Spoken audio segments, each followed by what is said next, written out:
Mr. Myerson, do you own or rent this house? I own the house. And it has, according to you, it has 6 bedrooms, some of which you rent. That's right.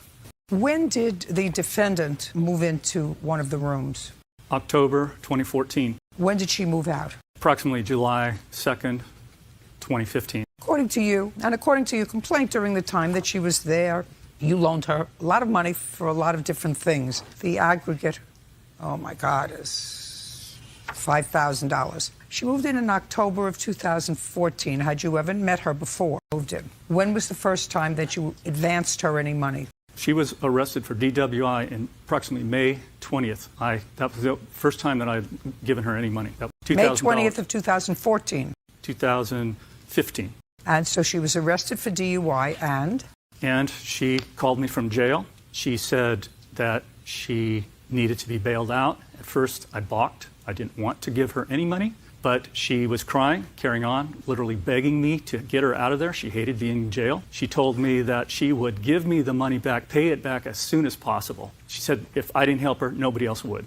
Okay. And how much was her bail? $2,000. Was that the first time that any money was advanced to you, Ms. Kearns? No, ma'am.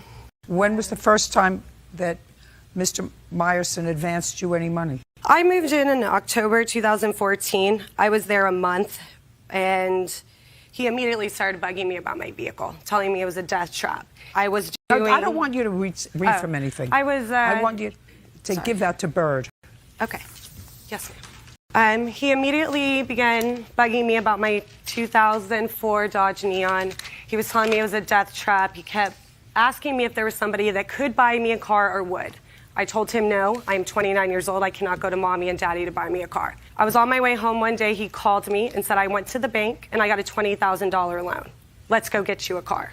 I did not ask him to do that. I was fine with my vehicle. He told me that he would include it in the $550 rent. It was all bills paid, the $350, and I would pay $400 for the insurance. Just a second. He would include it in your rent or add an amount onto your rent? Included in the rent. Of $550. Of $550, and $350 would go towards the vehicle. This is after a month of me living there. I did. Is that correct? Tell me about the car. At that time in January, it's true, very true, that I told her that the car was a death trap. It was. So I told her that with my credit, I could get a car for nothing down at a very low interest rate, and I would also deduct the payment from her rent because I'm still clearing $200 a month. I'm doing fine financially. I didn't need that money. It was just, I got space. And you liked her? I thought she was a good tenant. She was paid on time. Well, she was if quiet. she was a good tenant, then you say thank you for being a good tenant. Exactly. I mean, if you're a bad tenant, you throw them out. If you're a good tenant, you renew their lease. I did not like her in that sense. I said she was a good tenant. And, did you ever, between October and January, did you and Miss Kearns ever share a meal together? No. Is that correct? Absolutely. I barely ever saw her. Is that correct? That is correct. Barely saw her. She was not home. She kept to herself when she was home. She sometimes would have a boyfriend come over for 5 days, let's say, and I'd never see her. Okay, so that this was an act of goodwill. Absolutely. I felt sorry for her. Fine. Let's deal with then the car first. So you purchased a car. The car was in whose name? In his name. Is that correct? Yes. Okay, and you said that she could use it. It wasn't in her name with you as a lien holder. It was in your name. Yes. So you had a car. The car's insurance was paid, and I assume that Miss Kearns was a listed driver on your insurance. That's true. Yes. Well, Mr. Myerson, let me tell you this. I don't know what you do for a living, and you look like and sound like a relatively intelligent man. What you've just done is substantially complicated your life, your credit, and your liability for, according to you, someone that you know for 2 months who's renting a room from you. That's true. But, Your Honor, I can explain this. What? I can explain this. I did not advance her 1 cent. I just said you complicated your life. True. But I compromised your credit and increased your liability. That's true. For someone that you barely knew, never shared a meal with, knew nothing of their background, and you look like an intelligent man. I just don't understand why an intelligent person does that. I've helped many people in my life. It's the way I am. Sorry. How many other cars did you buy for people? None, but I loaned a friend $100,000. That's a different story. Oh, it is? Loaning a friend money. I always say you never loan somebody money with the expectation of getting it paid back. Because if you get it paid back, great. That means that they were honest and honorable. But most of the time, they will find some excuse not to pay you back. And you will have lost the money and the friend. She was doing fine. Just a second. But you're here, Mr. Meyerson. She was doing fine until here. she went off on me one day in June. I want to explain that, and maybe it will make more sense to you. But she paid on time, no problem, okay? There were no problems. We had no issues. We never argued. She was quiet. She was a good tenant. However, she was a good tenant who, according to you, was paying $550 a month rent starting in October. And then you said you could now pay $200 a month rent, and $350 of what you pay I will use towards paying back the car. That's right. So she wasn't paying back anything. That's correct. She was paying the same rent. Absolutely. It all sounds cuckoo to me. I'm just letting you know. And it sounds cuckoo to 10 million other people. It's fine. But keep going. Okay, so everything was fine. She's paying the same rent. No She's problem. paying the same rent, and all you're doing is you're kicking in $350 a month. Not out of my pocket. That's lost income. It's out of... Mr. Meyerson. It's what I do.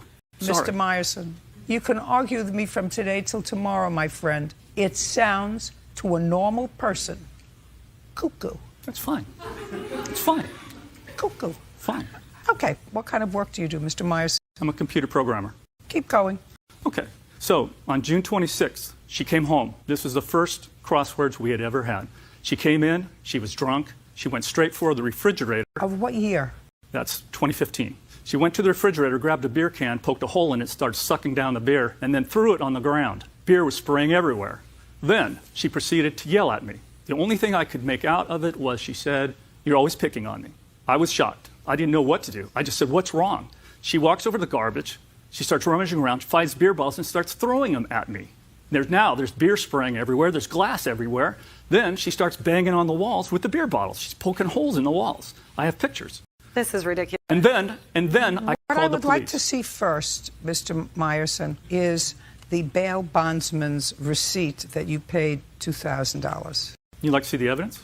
Yes, I'd like to see the bail bondsman's receipt that you paid $2,000, and that was on May 20th. This document right here, document D. And I have a police report to back me up. Well, the bail was $3,100. You put $2,000 in your credit, and $1,100 was due on the 29th. That was from somebody else, though. I didn't pay the $1,100, just Who $1,000. did?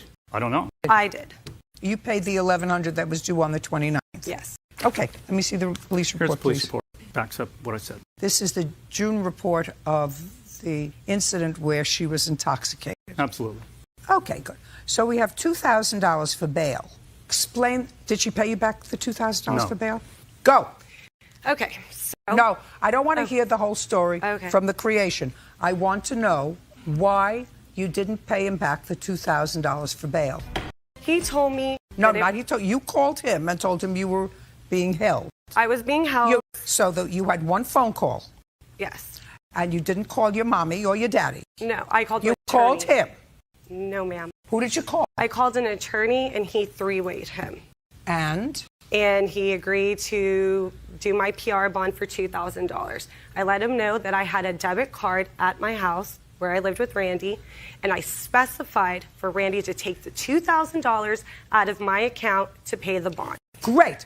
Okay. Lie. And instead of doing that, He took it upon he himself. paid himself. And I was not involved in that phone call. Just a second. Okay. So you owe him the $2,000. What you should have done if you had the debit card and you had the money right in the bank, what you do is you get out of jail and give him back the $2,000.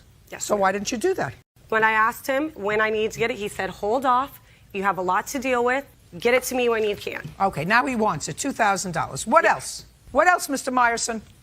I've got tons. What? Just a second. You may have tons. Bills, I have bills. no time. I'll You give have it- ton. You have tons. I have no time. So Okay, far, she 200 owes you $2,000 Okay. for her bail.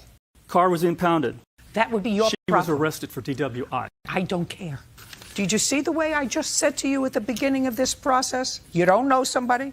You buy a car. in your name with the express intention of that person, that stranger, having possession of the car, and then the car that's in your name gets impounded. So what you have to do is you have to get it out of impound. That's your problem. Next time you'll be smarter. Next. Toll fees, $636. Toll fees. She was driving all over the country. I had no control in your over it. car. Absolutely. You didn't take it back. Tried. Police wouldn't help me. Police Sorry. would do nothing. It's a civil matter.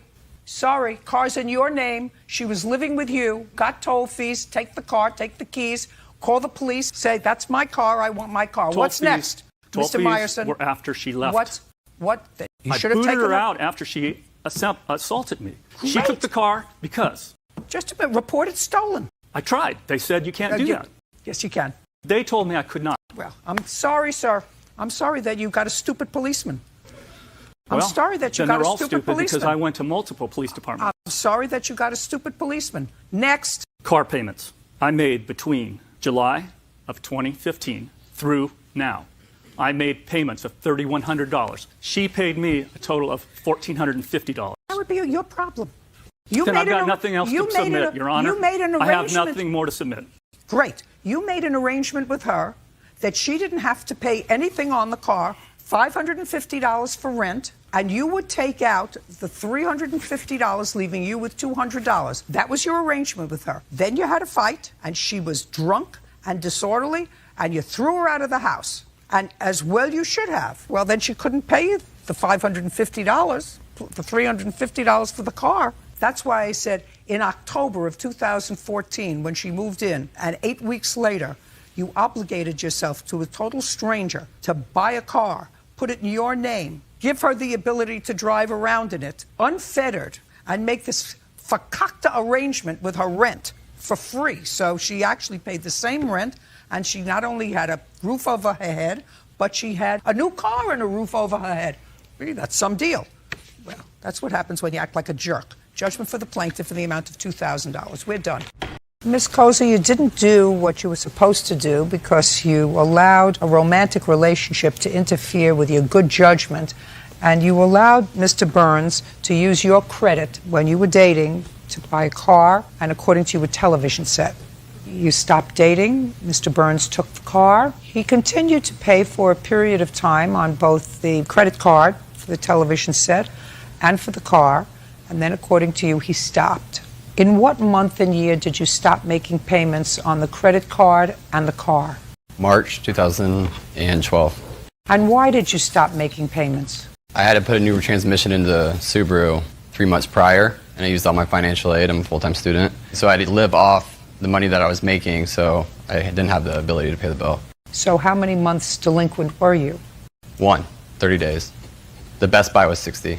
So 1 month on the car and 2 months on the Best Buy card. You also didn't have the car properly registered. Yes. Is that right? That's correct. And how delinquent was it in being registered? Almost 6 months. I was waiting to pay for the catalytic converter in order to get a smog because it's in California. That's not Ms. Koza's problem. That's your problem. The fact is you visited on her because the car is in your name? It's in both of our names. The credit is in your name? It's 50-50. Well, it's not 50-50. They're going to come after the one who's working. Are you working? I am. What do you do? I am a substitute teacher looking for a teaching job, and I nanny on the side. And what do you do? I'm a full-time student going to school to get my teaching Well, then credential. they're going to come after you because you have a job. And that's what they told me. Yeah, of course. So you got pulled over. Your car wasn't registered. They impounded the car. Ms. Koza got the car out of impound, paid the parking tickets. You also had parking tickets, right? That wasn't because you had a bad transmission. That's just because you parked where you felt like it. Yes. And you also didn't pay the parking tickets. I was going to pay the parking tickets, but she'd picked up the car and paid them before I had knowledge of it. When you get a parking ticket, you pay it. And if you didn't have enough money to But if fix you don't have the car, money, you can't pay it. That's not her fault. Don't take the car. $3,400 for a transmission. Listen to me. That's not Ms. Koza's problem, Mr. Burns. I know that you want to say it's somebody else's fault. How old are you? 28. 28-year-old man should not be a full-time student if he has bills to pay. He should be a part-time student and a full-time worker bee. Or at least a part-time worker bee and a part-time student, or any configuration thereof. But a 28-year-old man who has bills to pay, who has indebted somebody else for him, doesn't sit back and read his books all day. He works and doesn't rely on the largesse of others, which probably in this case includes family, friends, and student aid, which is, of course, us. Now, Ms. Koza, you want what he owed you on the Best Buy card. Correct. How much did he owe for the TV on the Best Buy card? For the Best Buy card, he owed $1,300, and I have proof that it was in collections for the last 4 months, which I was not aware of. And the bill was $1,300, and so they did a settlement for me because I just had a breakdown. I don't make a lot of money, and the settlement for $752 was paid. And so that You got a bargain, Mr. Burns. $752. But again, I didn't ask her to pay it. I don't care whether you asked her or not. What would you like her to do? You'd like her credit score to be 0? You would like her credit score to be goose egg? No, I told her when stuff was going on. I would have the money in 2 weeks. Mr. Burns, you don't have money because you don't work. Get a job. That's not always true. No, get a job. Get a job. You can't say, honey, I don't have any money. If I had it, I would give it to you. Sounds like some relatives I know. What I'm telling you is people get money by working. By the time you're 28 years old, you should have figured that out. That's how Bird makes a living. That's how my cameraman makes a living. That's how the people that run the lights make a living. Everybody who wants to earn money works. I worked for a long time before going back to school. Well, You know? just a minute. You worked for a long time. You're 28 years old. You tell me that you worked a long time when Graduated you're from 70 years old. And I went back to school, worked full-time, and went to school full-time until I was 26. And then what happened? I went to the You University retired? of California, Santa Cruz. No. I ended up in Santa Cruz. All and right, it's a little heavier. $752. What did you get to get the car out of impound?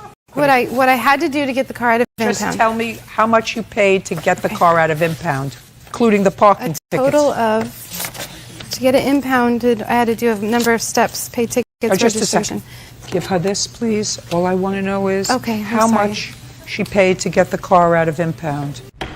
Your Honor, I had this already. she took my car that I'd been paying on for 4.5 years. That's too bad. No, but she took my car and left me carless. 1,000. Good. Get a job, And then go to plus- school, take 6 credits, and get a job full-time, and Doesn't then work you'll like have enough that. money It for does a not car. work like that. You don't get financial aid after 6 credits. Okay, You can't sorry, I'm support so yourself. nervous. You either got to go in all the way, or Tell you that can't to go Abraham in. Lincoln. I think times were different back then. No, people were different back then, Mr. Burns. Times were the same. People had to get up, they had to eat, they had to have a roof over their heads, they had to pay for some sort of fuel to heat their house. The only difference is people got soft. 70 cents, so Plus 2,000. 70 cents. Well, it was part of that, I'm sorry. So $2,229.70 is what I had to spend to get it out. That's all I want to know. Okay. Your problem, however, with regard to part of your claim, Ms. Koza, is Okay. as follows. You want him to pay to have the car repaired so you can sell it. May I interject for one moment? That was the total cost in order to get permission to then drive an hour and a half away to get it out. When I was once there, I had to pay an impound fee and police fee, which together, so this would be addition, is $519. I don't understand. What's the $2,200 for? That is for parking citations. There turned out to be How much? 19. 19 of them. And 19. that was, 19. How much was that? for 19 citations, it was $1,620. And the reason why I did decide to pay for all this stuff is because for 2 weeks I tried to get hold of Matthew Burns and he would not return my You phone don't have to calls. tell me why. Okay. Actually, he's very busy being a full-time student. No, Now, but a when she full-time student without a car. when she picked up the car, she took the responsibilities of the car. No, sir. I've been taking care of that car for 4.5 years. I put $3,400 in it 3 months prior. Sir, you didn't pay your parking tickets. You got parking tickets, $1,600 worth of parking tickets. You didn't pay them. You don't have to get a parking ticket. You just have to be irresponsible enough to park wherever you like and then take the tickets and throw them away. Now, if you didn't have any money, you would be more careful where you parked. You get one ticket and then you say, gee, this is a ticket. I'm going to pay this and I'm not going to get another one. But if you don't pay the tickets, then what difference does it make? What But difference that's does it neither make? here You nor can't there. register the She car. picked up the car. She takes responsibility of the car. Mr. Burns, she did not. That's what you're doing here, sir. She had to do what she had to do to A, protect her credit, and to B, since you were being totally irresponsible with her good name by not paying on her credit card, by not paying on the loan on the car, by getting $1,600 worth of tickets that you didn't pay, she had to do whatever she had to do to protect herself, which she did from your irresponsible behavior. Totally irresponsible. If you think that she's responsible for this money, she's not. You are. The only problem that she has is she wants you to pay. She says that the car needs a whole bunch of repairs before she can sell it. And that part of your claim, and that's the only part of your claim, Ms. Koza, that I'm going to dismiss without prejudice, because you can't do a presumptive strike. If you sell the car and there's a shortfall on what you get for the car and the loan, then you can sue him for the difference. If a bank repossesses the car and they have to paint it, put in a new whatever, they do whatever they have to do, they sell it, and if you still owe on the car, they come back to you. Your Honor, I do have a recording of Matthew Burns saying that he will make payment on the repairs. I don't care whether you have that recording or not. I'm just telling you what I'm doing. I'm not entertaining that. Judgment for the plaintiff in the amount of $3,500. That's all. It caused me a lot of stress and a lot of money that I didn't really have. I wasn't taking responsibility. I wasn't taking accountability for my actions. Back then, he was an honest, nice man who was a stand-up man, and the last year, he's, no offense to him, but has gone down the drain and careless and selfish. In some aspects of my life, yeah, but in others, I've grown. I just hope I can get done with this and move on with my life. Ms. Adelby, this incident happened over a year ago. The incident that you're complaining about. The incident that you're complaining about allegedly happened in the state of Connecticut, where you and the defendant were neighbors of sorts. Yes. And it is your claim that her cat, in October of last year, bit you. You had certain medical bills that you incurred as a result of that. You want her to be responsible. Before I get into that, I'd like to know when you relocated to California. I relocated end of June. I'm a travel nurse, so I move every 3 to 4 months. So I was here June 26th. I don't know what you mean you're a traveler. I'm a travel nurse, so I work for an agency and I go to different hospitals every 3 to 4 months, depending on the needs of the hospitals. So you were in Connecticut from October to June. No, I was in Connecticut from July to October. July through Yes. October. Then end of October, October 30th, I moved to New York City, and I was there Just a minute. And you were in New York City until when? till May, mid-May. Now, New York City is much closer to Connecticut Yes.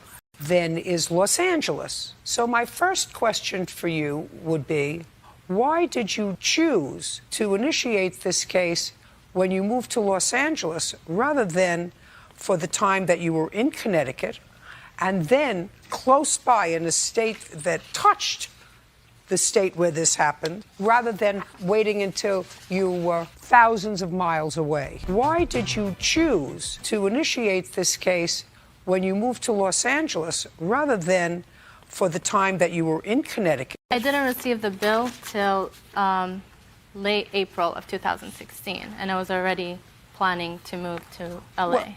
Well, you didn't move until May. Yes. You received bills in April from whom? From Norwalk Hospital, it's my emergency room bill of $3,013.30 right here. Are you telling me that you have no insurance? I do, but after insurance, this is what the cost was. After insurance, there was a copay of over $3,000? Yes. How much was the whole bill? It was a lot more than that. This breaks it down. I'd like to see that, please. Wow. And you were there just for the afternoon at Norwalk Hospital? I went there at night At to night. go get my rabies shot. Okay, and but then you had didn't to- stay over in the hospital. What an outrageous bill. Yes. What an outrageous bill. It is, isn't it? It is, yeah. I was so shocked. $9,000. And your insurance paid almost $6,000. Yes. We're going down the toilet as a country. Okay, and it is your claim that this visit to Norwalk Hospital and the resulting bill that you have, which is $3,000, is a result of Miss Grassi's black cat biting you. Yes, I have a Okay. picture of bite. Now, Miss Grassi, I understand from reading the complaint this happened on October 15th? Yes. October 15th. October Thank you 10th. for helping me. It's happened on October 15th. You have a black cat or you have two? I have 2 black cats. Now, on October 15th, I want you to tell me what happened. It was October 10th, actually. And I was driving home from work. I was parking in my parking lot, and I noticed a black cat. And he approached me and was trying to follow me up to my apartment. I went upstairs and tried to open the 2 sets of doors, trying to go in real fast because he was trying to go in. To your apartment? Yes. He was trying to go in, and I didn't allow him to. And I was trying. Tell me what you did. I just tried to open the door real quick to avoid him and to go inside because there's 2 doors, and he was already there. And then he bit me on my left above my ankle right there. Yeah, I see that. And I screamed, and he ran the other way, and I just went inside as fast as I could. And you called animal control, you called the police. I originally went to urgent care, and I have a report from them. Did you call animal control? The urgent care did. Urgent care. Yeah. I have this, and they say that they called them. And you described the cat. Yes. How far does the defendant live from you? She lives across the street at the time. I also have the report from animal control. Now, I'm going to look at that in a second. At some point, you were advised by a neighbor of yours that animal control was setting a trap for a black cat, right? Yes, for a cat, yes. Well, you say you were advised that animal control was setting a trap for a black cat. Yes, a black cat, the cat that... And your cats go in and out? Both of them or just one of them? one. The other one is strictly a house cat? Very elderly and arthritic and doesn't move. Okay, so the one that goes out is a black cat. That's right. Is that cat bitten before? No. May I see the animal control Yes. report? And she had told me that her sister gets bitten by that cat whenever I first met her. When did she tell you that her sister was bitten by that cat? I think I met her around October 14th, 4 days after they located her and the cat. And I was like, oh, I got bit by your cat. And she was like, yeah, the cat roams around all the time, and he bit my sister. He bites my sister all the time. What did you say to her when she said the cat bites my sister? Well, I was shocked that a cat like that should be roaming around the street and biting around without our knowledge, and it doesn't even have a collar. What's So- your sister's name? Noreen. Noreen live with you? Yes, she does. Just But a second. That's my question. Does Noreen live with you? Yes. Does she work? Yes. Is she working today? No. Where is she today? She's taking care of my cats and dogs. How many cats do you have? I have 2. How many dogs? 2. They're all rescues. When did you rescue this black cat? The one that bit her? Yes, about 5 years ago. I'm not sure of the date. When you were told about this, you did in fact pay for the rabies shot that the plaintiff got. Is that right? I did. Is that an arrangement that you made with animal control as well? No, animal control, as soon as I told animal control that my cat was up on his rabies shots and told him the name of the vet and told him to call the vet if he had any questions. What date was that? It was after the day that Lamia came to see me. So That it was must have after been her- the 14th or the 15th. She had already been to the emergency room. Yes, She incurred this bill before she found out that your cat was up to date on her rabies, yes, on its rabies shots. yes. But may I say something? Sure. Okay, she got the initial rabies shots, but there are 3 booster shots. We're not even talking about the booster shots. Okay. We're talking about the $3,000 that she got as a bill from the emergency care that she went to before she knew that your cat was up to date on its rabies shots. All right. Do you understand? I do. That's a bill that, but for the fact that you let your cat out, she would not have incurred because she has to protect herself I understand. by following this procedure. I understand. You still have that cat? Yes, I do. And the cat, the cat didn't bite my sister. He will take a nip, but he doesn't, blood is not drawn. All right. And he's never has bitten anybody else. He is a very friendly cat, and he's around people a great deal. He shouldn't be outside. but no one has ever complained about him. He's Do you he's still very let him friendly. out? Oh, yes. Because he's not vicious. And people, Well, he bit her. I know he did, but people come up to me and tell me, people who lived in the same apartment house that she does, and they say, oh, your cat's so friendly. I just love him, and they have names for him, and they visit with him. Miss Grasser, you owe her $3,000. Judgment for the plaintiff. We're done.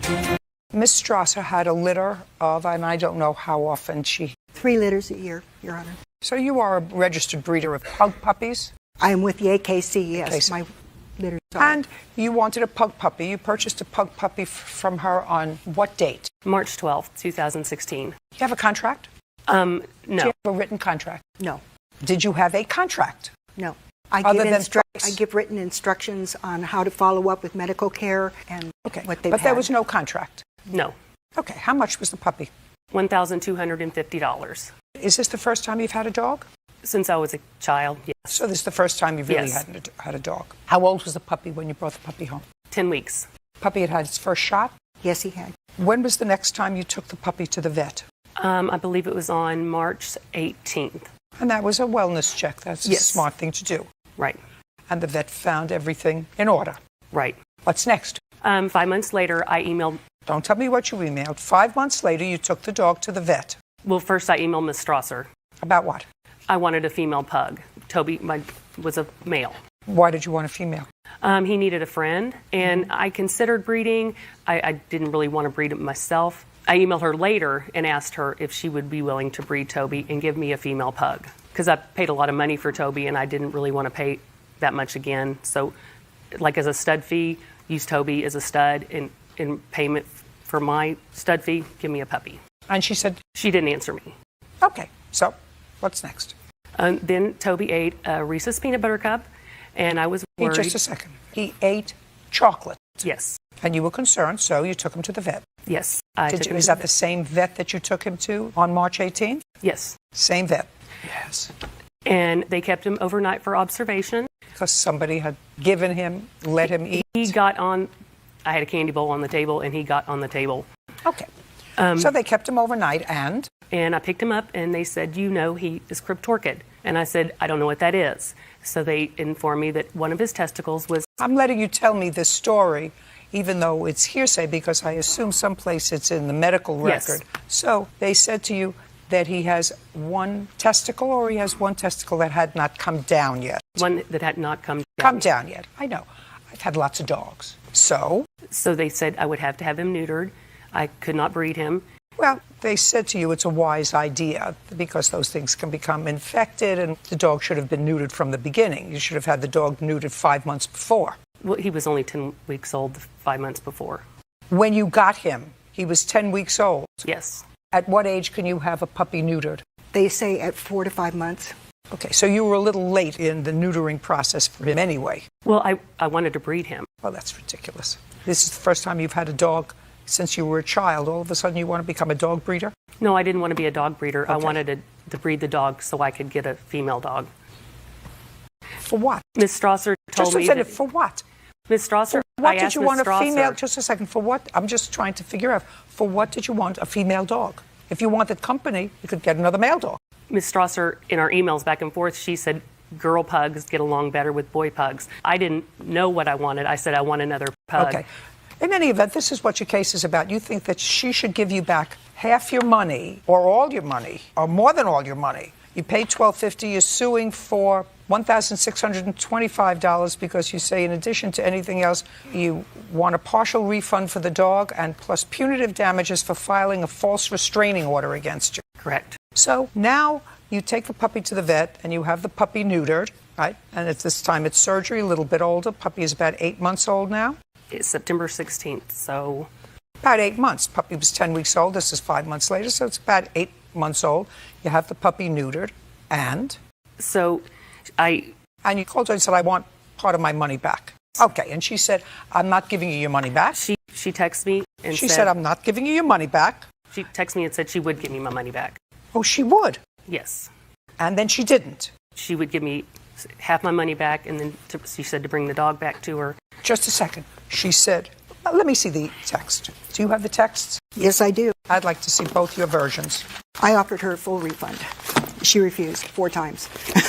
A full refund if she brought the puppy Yes, back. full refund, and then Just a second. A full refund and bring the puppy back. bring the puppy back. Right. And because I'd like she claimed that she wanted a breeder. Just a second.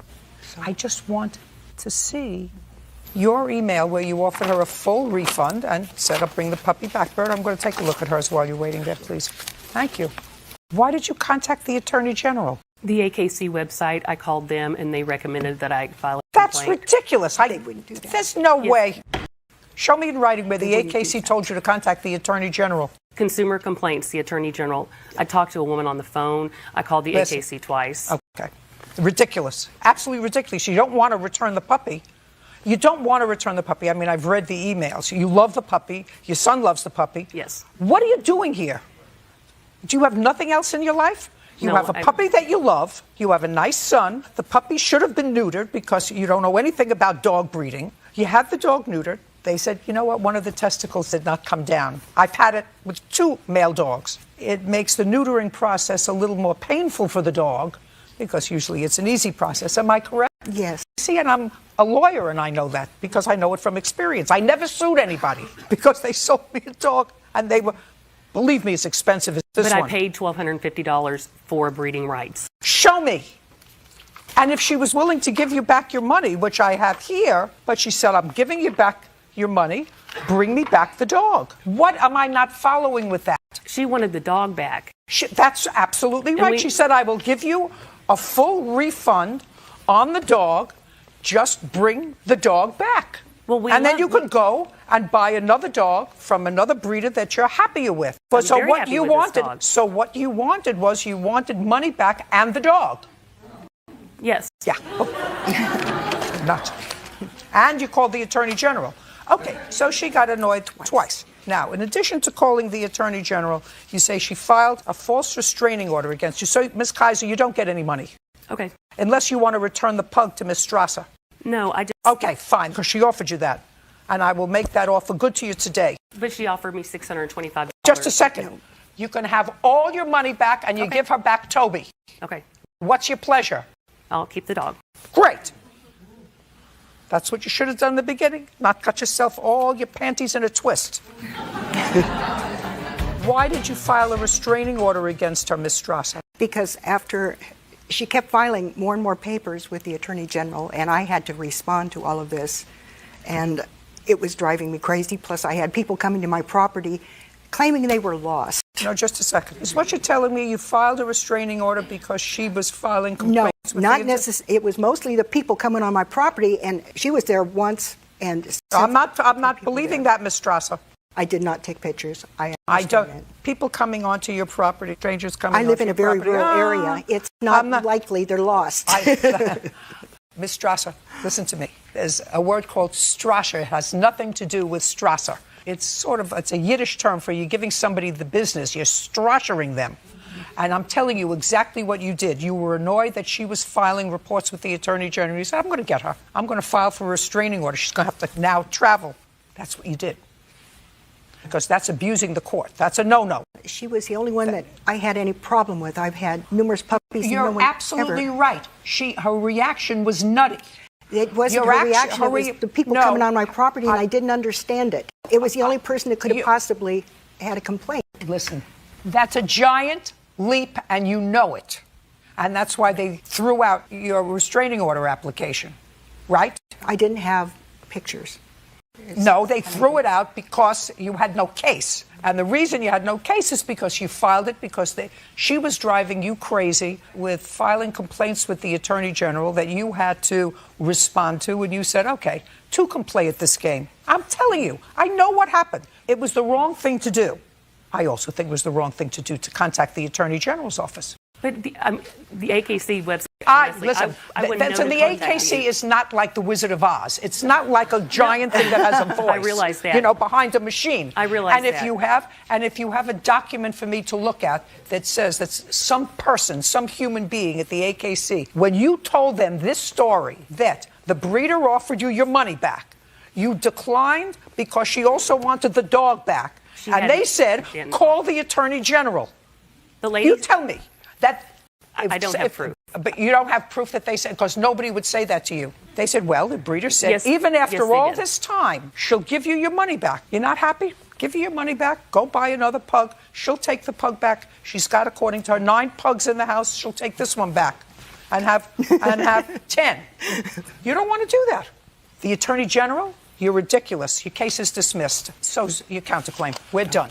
Each of you tells a different story about an event that occurred a couple of years ago where you allege, Mr. Shuey, that you were injured by the defendant who you say punched you. Yes, Your Honor. This is what I'm visualizing from the story, and then I'm going to let you pick it up. You were going to a restaurant. Yes, Your Honor.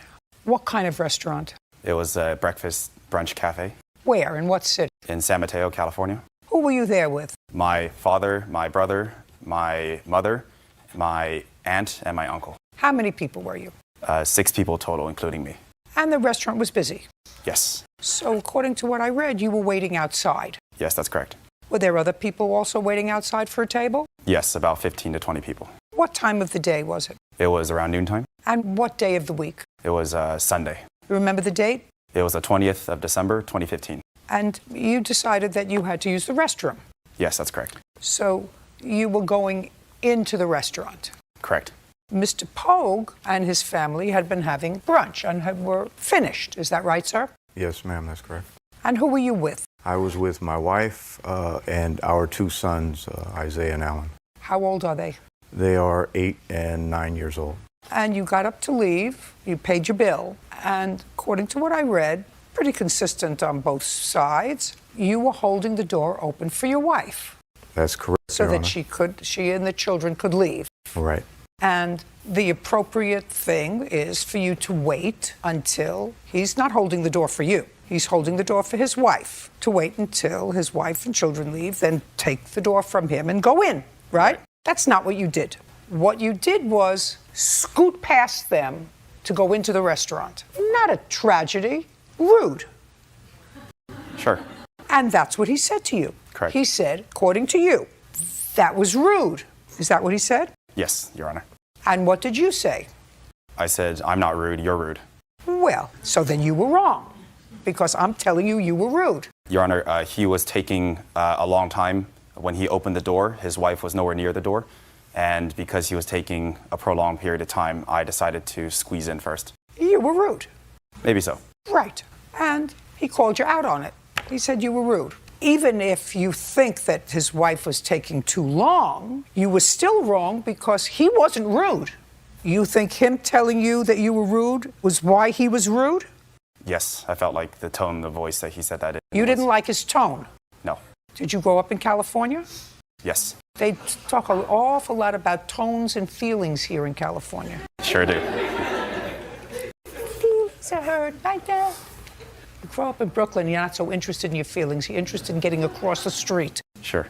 So you didn't like his tone. So his tone you thought was rude. Now I think I have created the word picture for people out there. You're rude. No, you're rude. Pick it up from there. Yes, Your Honor. After that, he left the restaurant.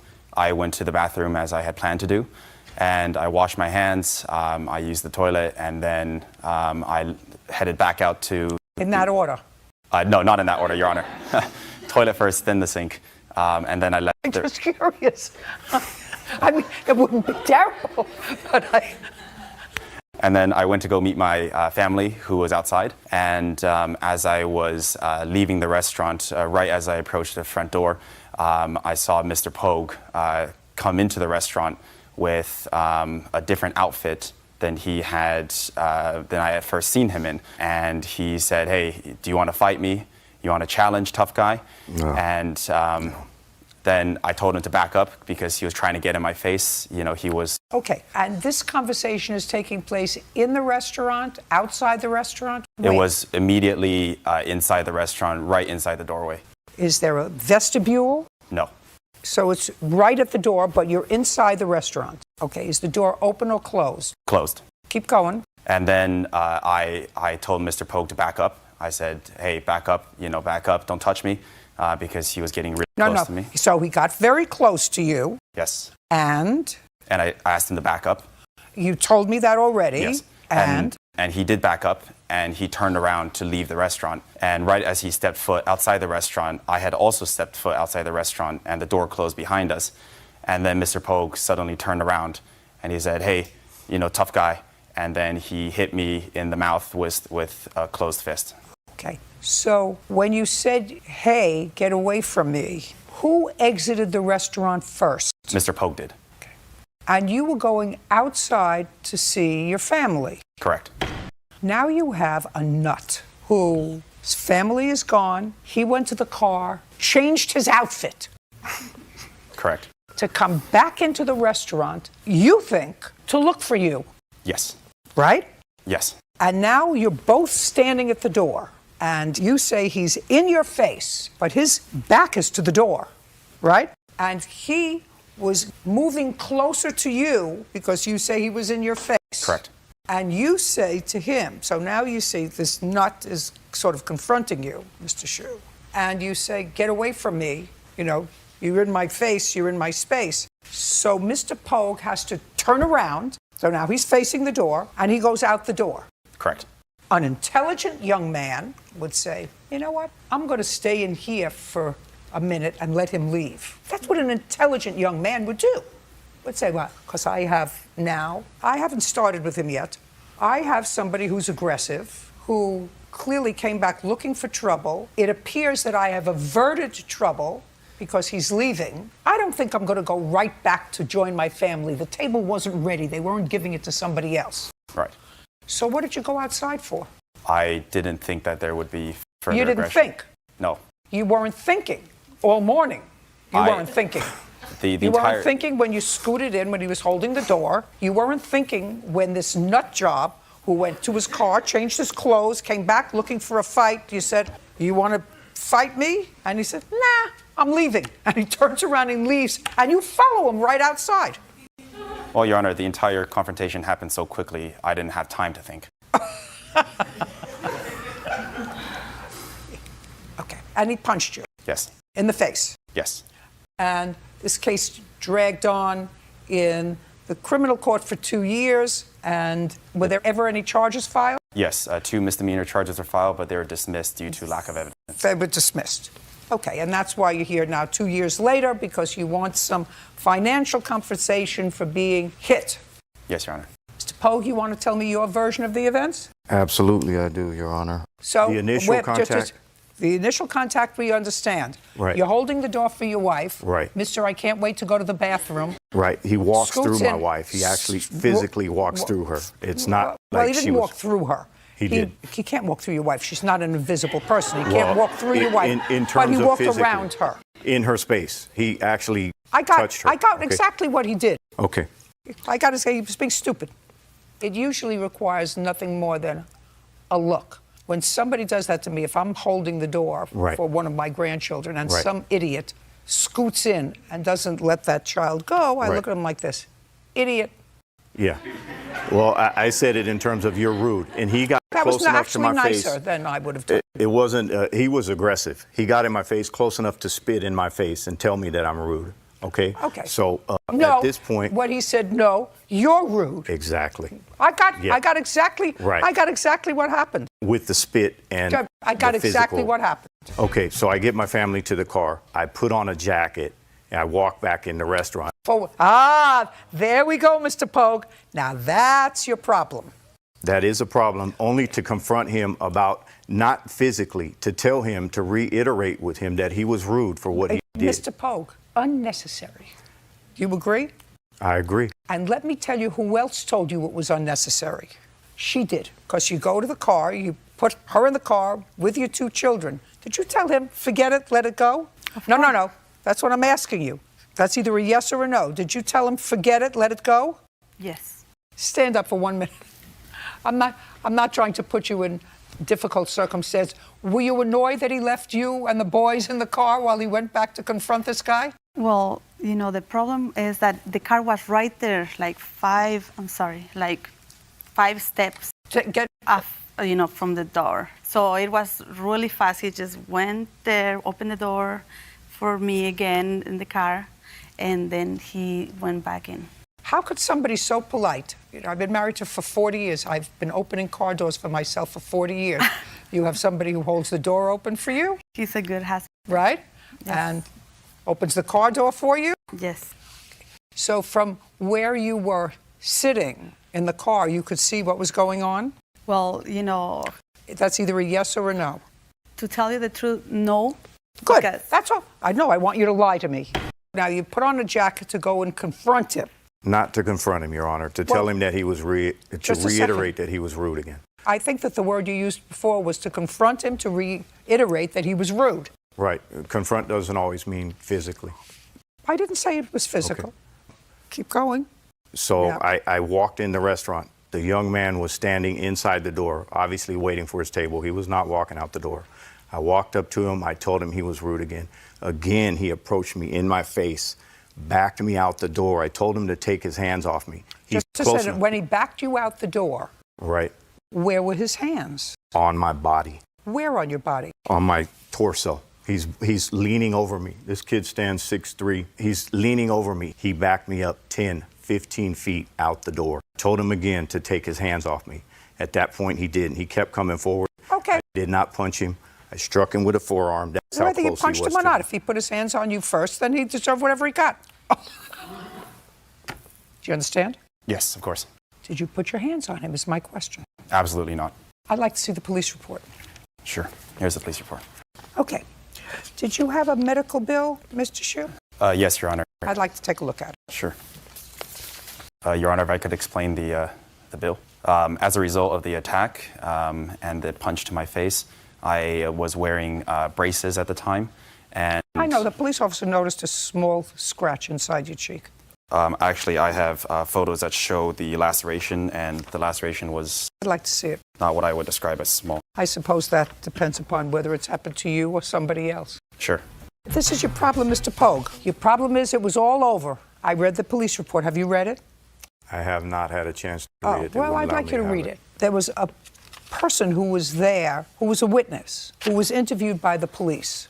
Because when the police came, of course, your story was that he put his hands on you first. He may have gotten the short end of the stick after a confrontation, but he placed his hands on you first. My problem with your behavior, Mr. Pogue, is that you shouldn't have gone back into the restaurant. And not only shouldn't you have gone back into the restaurant, but you went back into the restaurant after changing your clothes, putting on a jacket and a beanie, had a jacket, beanie, and a toothpick. Your right? Honor, it was December. It was 30 degrees outside. Your wife just told me that the car was 5 feet away from the restaurant. That's what she just told me. So you didn't have to get all warmed up to go inside 5 feet. You actually walked into the restaurant. It didn't change that much in temperature. If anything, it usually gets warmer during the day. So when you went into the restaurant, it was colder. You went into the restaurant without a jacket. When you went back and dropped your wife off, what you want me to believe is the world stopped turning on the axis the way it usually does. It got colder after brunch. Now, you're a grown man, Mr. Pogue. If somebody calls you rude and you think that they're rude, that comes under the category of sticks and stones will break my bones. You thought that you were going to change his impression of your behavior, calling him rude. Nothing that you would have said to him was going to change. He is very sure of himself. I think his behavior was silly, but your behavior was stupid, and your behavior caused this incident. Judgment Your for Honor, the plaintiff in the amount of $2,000. We're done. I think the young man learned a valuable lesson that day. I think her decision was excellent. She clearly saw through this man's intentions. Look at the man. He stands 6'3" tall. I'm 5'9". He came looking for a fight. I'm a grown man. I can take care of myself. He has no excuse to hit someone. Ms. Woods, the defendant was your boyfriend, and you were living in one state. He got a job in another state, and according to your complaint, his job was a very good one. You had a job where you were living, but you decided to move with him to this new state. Which new state was he going to? Ohio. Ohio. And you had been living in? North Carolina. Okay. You have a child? Yes, ma'am. Okay. And you had a job at the time? Yes, ma'am. And you were living together in North Carolina? Yes, ma'am. How long had you been living together? About a year. So Mr. Smith got a new job, and the new job, in addition to making more money, according to you, gave him a relocation fee. Is that correct? Yes.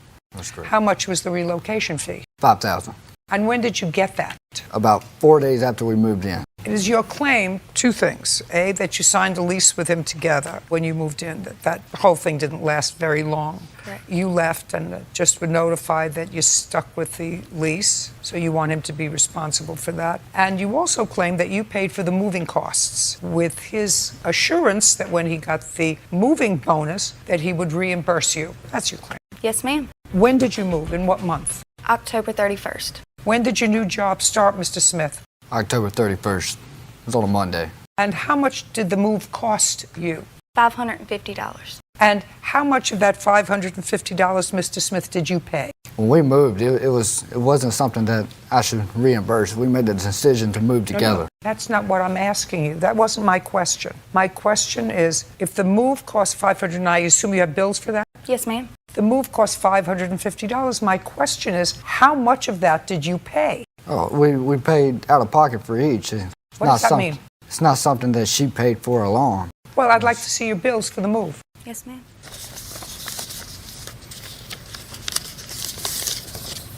That's going to be $300, and here it's going to be another one as well.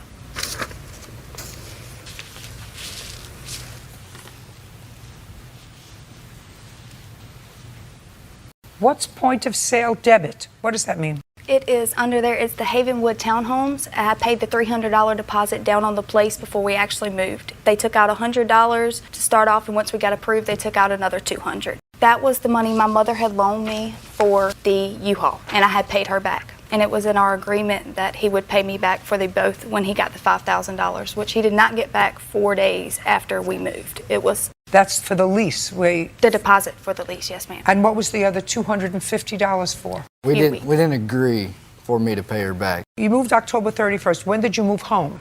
I moved home on December 15th.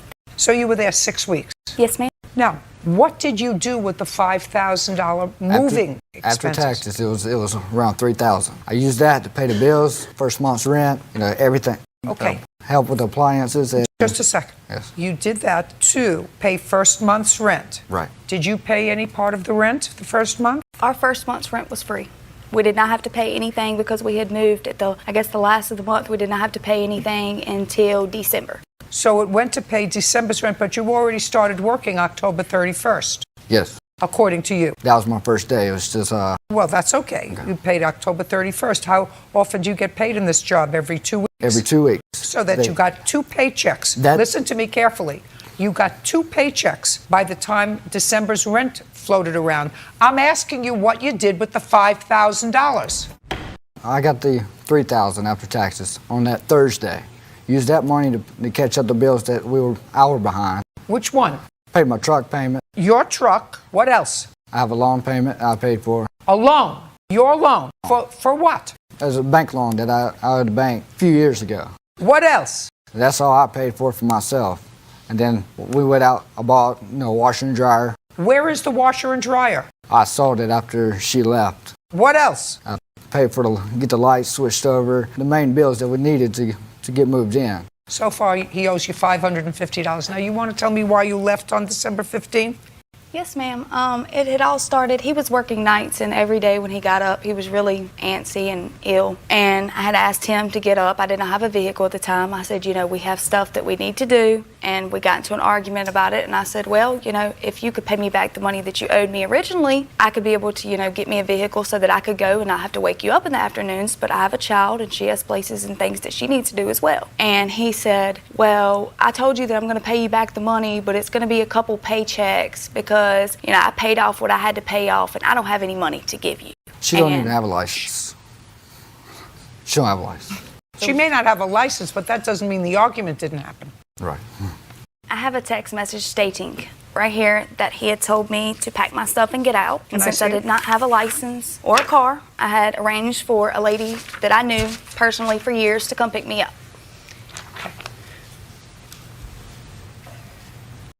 Okay. Did you stay in the apartment? It's not an answer. Yes.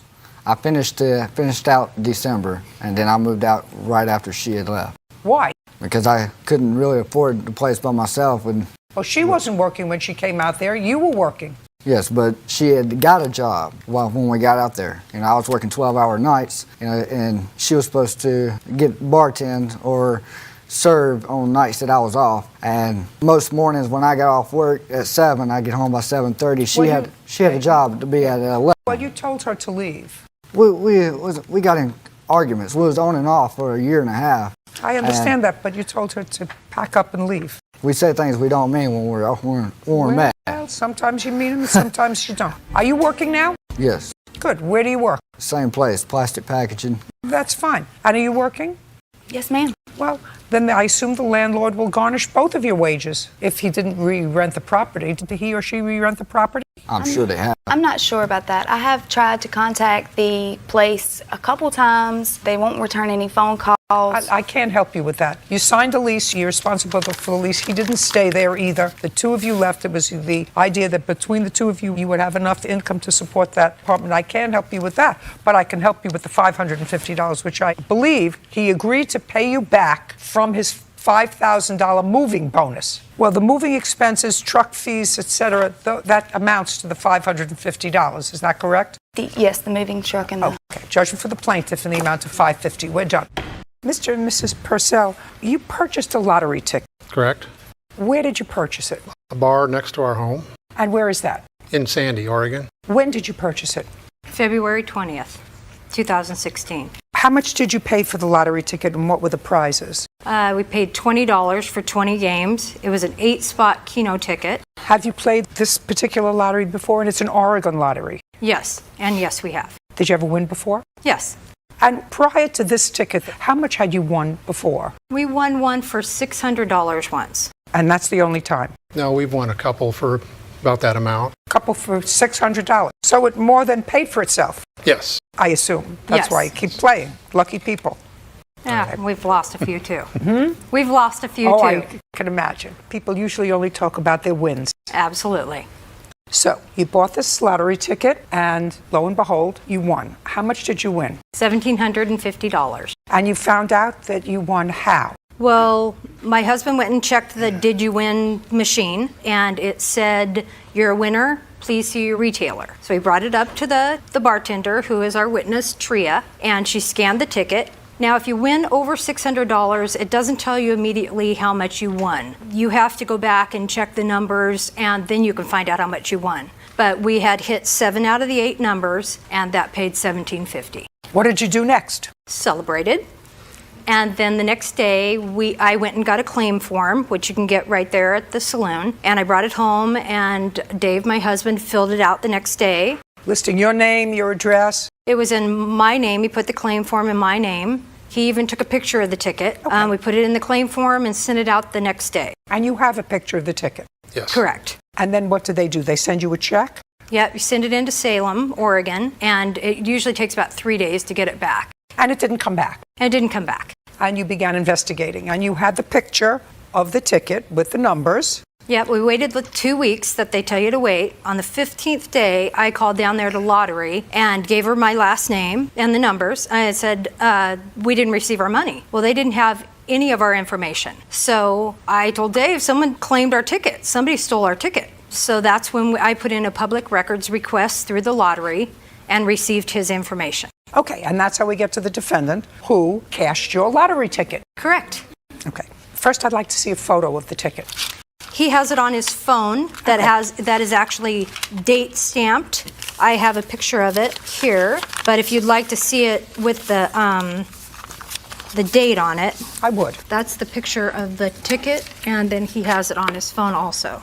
That was taken in February.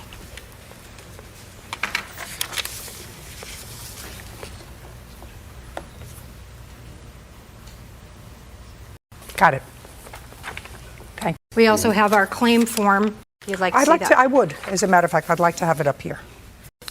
You'd notice the date. It's the 22nd of February. Okay. Did you contact Mr. Linwood personally? I contacted him through Facebook. And did he respond? Yes, after a couple of attempts. Okay. And what did he say to you when he responded on Facebook? I'd be glad to show you that. I'd like to see it. I draw your attention to the last few. I'm going to read them all. Yeah, because he does change his story a couple of times. Okay.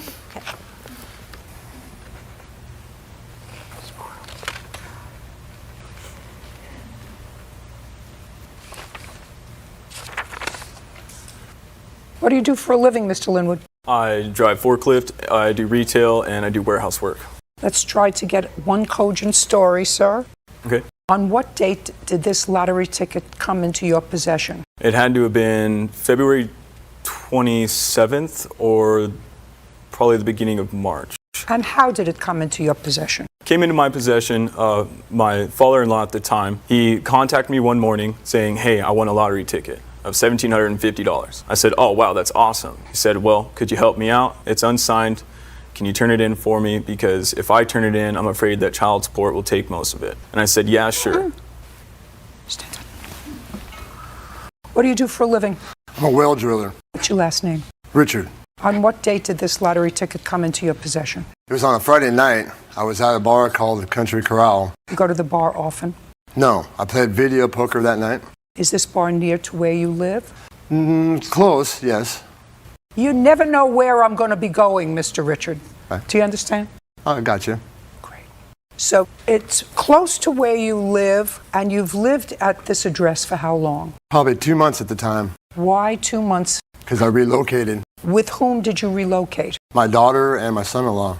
The three of you moved into this place together. Am I understanding that you moved into this new place 2 months before, so that would have been in December, with the defendant and your daughter? Correct. You see how you don't know where I'm going, so you understand that? Yes, I do. Yes, you do. So now you're at a place with Mr. Linwood, and Mr. Linwood just told me that he got a call from you. Now he lives with you. Why do you think that I would believe that since you were living with him, he would call you instead of discussing it with you when he saw you at home? Why do you think that, Mr. Linwood? Well, you have to think fast. Just tell me why you think that he would call you, and you would have a record of that, correct? On your phone log that he called you. I do not, Your Honor. It was right. an old Now, phone. but why do you think he would call you instead of discussing it with you in person? Because clearly he wanted you to do something illegal, right? Right? If he was looking to avoid child support, he was looking to do something illegal, right? Yes. Isn't that something you would want to discuss in person with somebody rather than over the phone? Absolutely, Your Honor. So why would you think if he was living with you, he would discuss that with you over the phone? And by the way, where did you get the call? I got the call. I was at my house, and where was he? He's not always at the house. It's going to get better. I'm going to enjoy it better. All right. Now, Mr. Richard. Your Honor. Do you understand? This is not going to turn out well for you or for him, because I read his texts back and forth to the plaintiffs, and his texts back and forth suggest to me he clearly knew that he came into possession of this lottery ticket that did not belong to him. And you knew that if you were involved, that you came into possession of the lottery ticket that didn't belong to you, because immediately what he said was, please don't go to the cops. I will have your money, please. And the first thing he said was that you gave him the lottery ticket as a gift. As a gift. As a gift. But then he said that you didn't give it to him as a gift. He said you asked him to cash it for you so that you could avoid child support. Which one do you think it is? Gift. It was a gift to him. Yes. Well, then he had the money, you see. Then 2 weeks later, 2 weeks later, he had the money. He said, I didn't spend most of it. I have $900. Then he said, I have $1,400. I have to wait until I get paid, but I'll get it all back to you. And then all of a sudden, your tone changed, Mr. Linwood. Yes, it did, Your Honor. And why did your tone change? Your Honor, my father-in-law told me... Your father-in-law is a liar. So he can sit down. Sit. And so are you. In a short space of 2 pages, you changed your story 3 times. Yes, I did. And you swore, and just a second, and you swore to me that he is a liar. Do you want to know why? Why?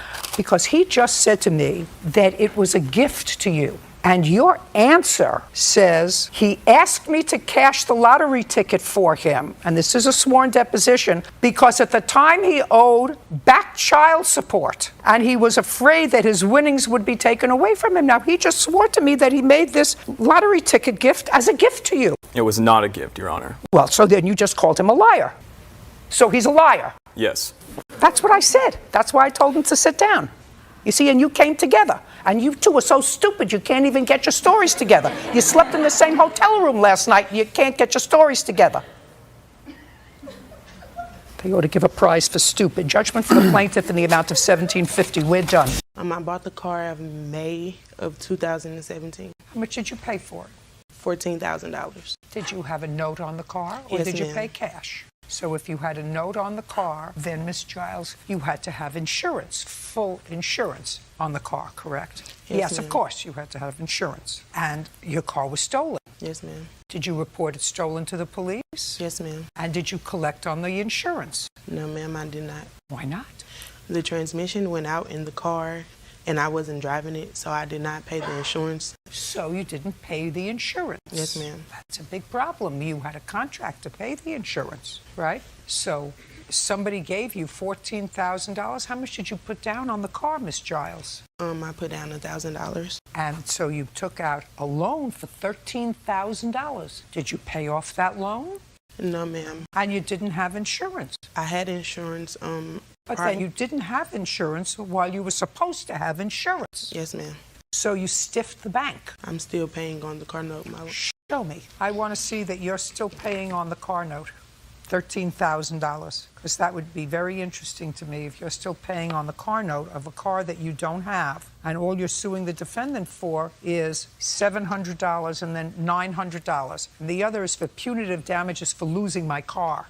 So you paid him $900 and he didn't fix your car. So I want you to show me that all the payments that you made in January, February, March, April on the car of this year. Okay. But don't waste my time. I'm not wasting your time. They were paid, ma'am. I'm not wasting your time. Fine. So you've been paying on the car for March and April. What's the monthly payment? The payment is $298. Okay. March and April payments. Yes, ma'am. I have those payments. I also have the way that I paid them, and I also have the text message stating that when Mr. Egan got my car. No. I don't want all of that. Here you go.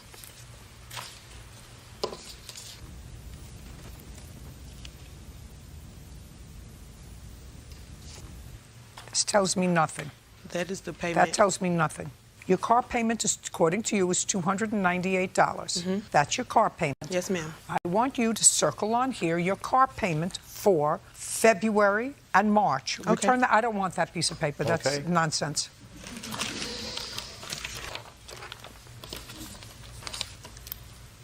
$298. I didn't see any payment for $298 anywhere. I paid extra in February. I paid $350 in February, ma'am. Just a second. Why would you pay $350 in February? Because I was in between jobs. I was a little behind. So I made sure to catch up my February payment. Just a second. So you were a little behind. How many months behind were you? I wasn't any months behind, ma'am. Maybe a couple of days or maybe a half of, like I maybe paid half of, last month or something like that. But I think maybe with interest, like I said, I paid $350 in February for my full car payment, which I have right here. It says paid in full. Can I see what you're showing me? Just a second. Let me see paid in full. Don't give That's me a lot of February. papers. Let me see paid in full. That's February. For February.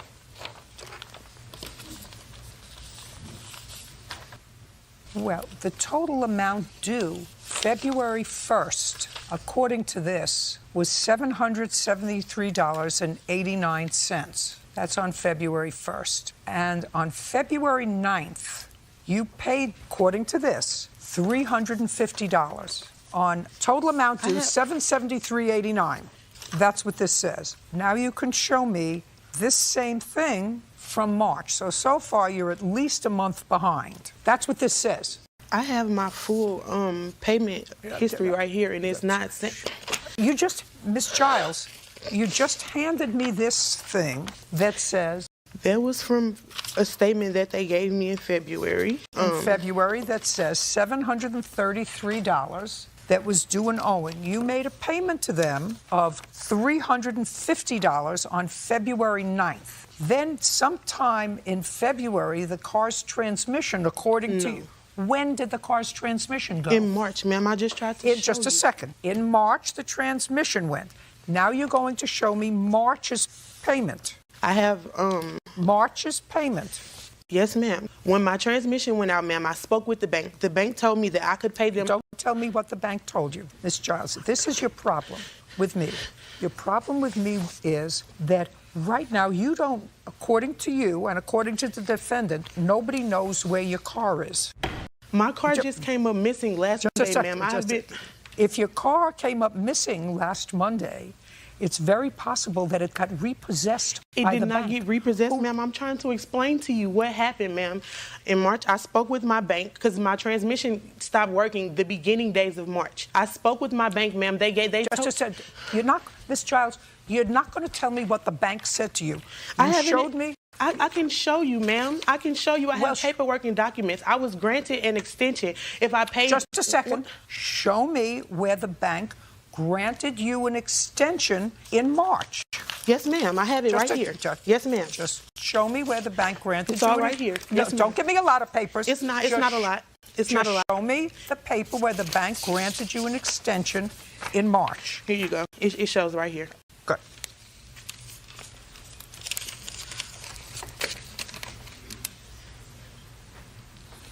Okay. According to this, on March 31st, you signed this agreement that indicated your payment would be due on April 1st. No, ma'am. It's May 1st. No. It's May 1st, ma'am. Okay.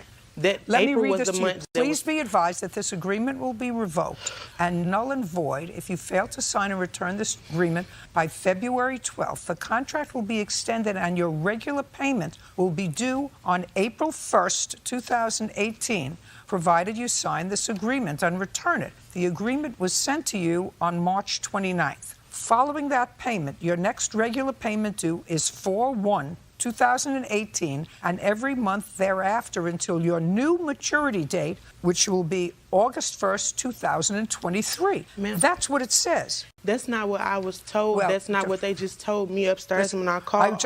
I want you have to the payment. Ms. Giles, get this absolutely correctly. What you handed me said your payment was due April 1st. Right now, you don't know where the car is. Shh. You don't know where the car is. According to you, it was taken last Monday. Yes, ma'am. I have Well, a just a report. second. According to you, it was taken last Monday. You found it missing, right? It was at the shop where Just he had me to tow it to. I was going back to check on it, and they told me that it was gone, that it was there that morning, but by the time I made it on Monday, it was gone. It was gone. And what was last Monday's date? It was the 16th. Your payment was supposed to be received by them April 1st. What I'm telling you, Miss Giles, is either one of two things happened, Miss Giles. Either. Ma'am, my payment is due on May 1st. Show me just a second. They gave me April, and I was supposed to start my first. My payment is due May 1st. When I show just me called here. upstairs, I can call right now. No, don't call right now. You have a bigger problem than the $700. Miss Giles, stop with the histrionics. You have a bigger problem than the $700 you gave him for a new transmission. You have a much bigger problem. Your bigger problem is that you owe this bank $13,000 because if you didn't have insurance, and you were supposed to have insurance on a car of which you owe $13,000. Here's that my means insurance right here, ma'am. Like I tried to explain to you, I paid my insurance. When I gave my car to Mr. Egan, ma'am, my car was insured, and I paid my car insurance. But at that point, it was either get my car fixed or to, pay again the next month. After he'd taken my money, I could not pay my car insurance again, ma'am. I had to go So either save you money had, to get my listen car to me, fixed. either you had insurance or you didn't have insurance. I had Before we insurance start- when I gave Mr. Egan my car, ma'am. I had insurance in the middle of March, ma'am. Well, if you had insurance, madam, in March, then you had insurance in April. And if you had insurance in April and if your car was stolen, then the insurance company will reimburse you. If they repossessed your car, they did not, ma'am. I called. Well, then, before I reported my car stolen, my lawsuit was already filed. I filed my lawsuit on April 1st, ma'am. I did not report my car taken until April Giles, the 16th. I'm not satisfied with this case. And if you think that you will have a better chance going back to the small claims court from where you came, I'm going to dismiss your case without prejudice. You can go back there. I'm not buying the story. Do you understand? With all your histrionics, I'm not buying this story. Go back to small claims court and maybe somebody will buy this story. I'm not buying it. Goodbye. Mr. Ramirez, how old are you, sir? I'm 22. What do you do for a living? I work at a restaurant. I'm a server. In what restaurant? Ramen by York. And where is it located? In Highland Park. What are your hours of employment, sir? I'm part-time right now. What are your hours of employment? From 6 to 11. 6 p.m. Yes, to 11 p.m. To 11 p.m. And what do you do all day? Well, I'm starting school again. I just started school. I don't care what you are doing soon. What do you do now during the day? Which school do you attend now? I do an online schooling. So you don't go to school, you do online, which means you work out of your house? Yes. And who do you live with? My parents. And what do they do? Construction. They both work? Yes. Are they working today? No. Where are they today? They have regular activities that they do throughout the day. I have a little sister, so they take care of my sister. What are they doing today? I have no idea. They're out doing their own thing. But they're not working today? No, I don't think so. And where is your little sister? With them. Well, you don't think so. Does that mean that you were home today doing your online school? No. What were you doing today? I had a family emergency today. I want to hear what the emergency was. I had a family emergency. I had a family emergency with my brother. He has liver cirrhosis of the liver. So it was out of nowhere, and we all went to the hospital. And I just got home. Just a second. What hospital is he in? You just told. Listen to me very carefully, Mr. Ramirez. You just told me a moment ago that your parents were out doing you don't know what today. They were out doing things. Regular things, because they weren't working. That's what you told me 2 minutes ago. You told my staff in the back that you had a family emergency, but just a moment ago you said your parents were out doing their own thing. Now all of a sudden you have a family emergency and everybody was in the hospital. Listen to me very carefully, Mr. Ramirez. I'm going to explain something to you about time and other people's time. You purchased a car from Miss Rodriguez. You didn't know her before you purchased the car from her. Is that correct? Yes. You purchased the car from her because you saw the ad online, correct? And you bought the car and you had an agreed upon price. Yes. I'm going to get to the rest of the facts of the case because you didn't finish paying for the car. Absolutely. I'm going to get to the facts of the case in a minute. I'm not finished with you about other people's time. I spent a lot of time in school preparing for what I do.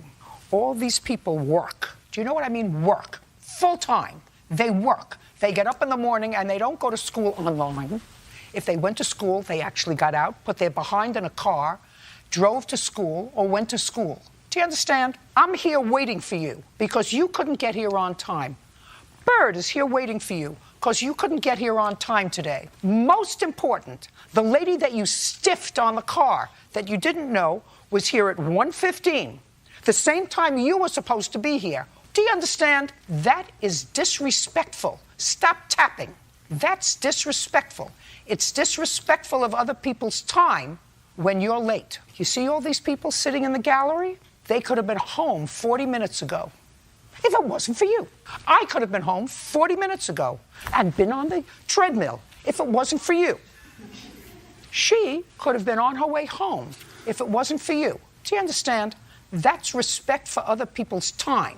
And if you're 22 years old and you don't understand that yet, I'm prepared to give you a dress down. Now we understand each other? Okay, but I had a family emergency. Listen to me. Mr. Ramirez, I understand your words, family emergency. You told me 5 minutes ago you didn't know where your parents were. They were out doing chores because they weren't working today. And then when you realized where I was going, you went back to your original rote. I had a family emergency. Now, all of a sudden your parents who were out doing chores were at a hospital with your brother who has cirrhosis of the liver? Is that what you're telling me? You forgot about that when I asked you first where your parents were?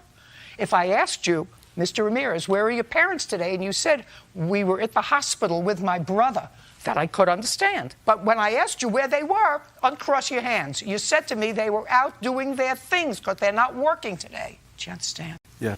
Perfect. Now, you bought a car from Miss Rodriguez and you agreed to pay her how much? $1,600. You gave her a $500 deposit. She's a trusting soul. You gave her a $500 deposit, and because you probably said to her, I'm going to pay you every month religiously until the $1,600 is paid off, just like you told me you had a family emergency, she trusted you enough to give you the registration for the car, right? Right? Yes. And then you were smart enough to register the car in your own name, right? Yeah, I wasn't registered. You've never had the car registered? No, it wasn't registered before.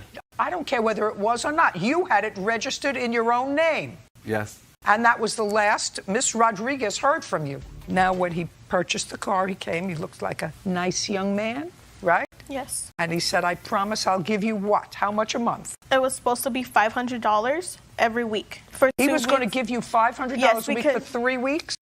No. December 12th was supposed to be the first payment of $500, and then December 19th was supposed to be another payment for $500, and the following week was supposed to be a payment of $100. So what happened on December 12th? I believe, No, don't tell me. I'm sorry. December 12th comes and goes, you don't hear from him. Yes. And what happened? I messaged him. I have text messages to prove it. I messaged him, and he was just giving me the runaround. It took me That's a conclusion, giving you the runaround. You said, where's my $500? What did he say? He told me that he was going to go to the DMV to go register because his mom wanted to make sure that the car could be registered. I told him, okay, but he still had to pay me the $500. And he said that he had to spend like $500 for the smog and to register the car. He said that he was going to go try to get a loan or borrow money from his cousin. But I told him if he pays me next week, he's going to have to pay me $1,000 because it's a late payment. Right. Well, then he was supposed to pay you the $1,000. Yes. The following week, $500 a week. He doesn't make $500 a month. Serving, what kind of food do you serve? Ramen? Yeah. Ramen, working part-time, he doesn't make $500 a month.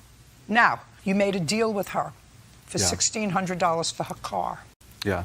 No. What, you paid her $500 for the car. You were late coming to court today. When you called the clerk's office in the back, you said, I'm getting off the freeway. Were you riding a bicycle on the freeway?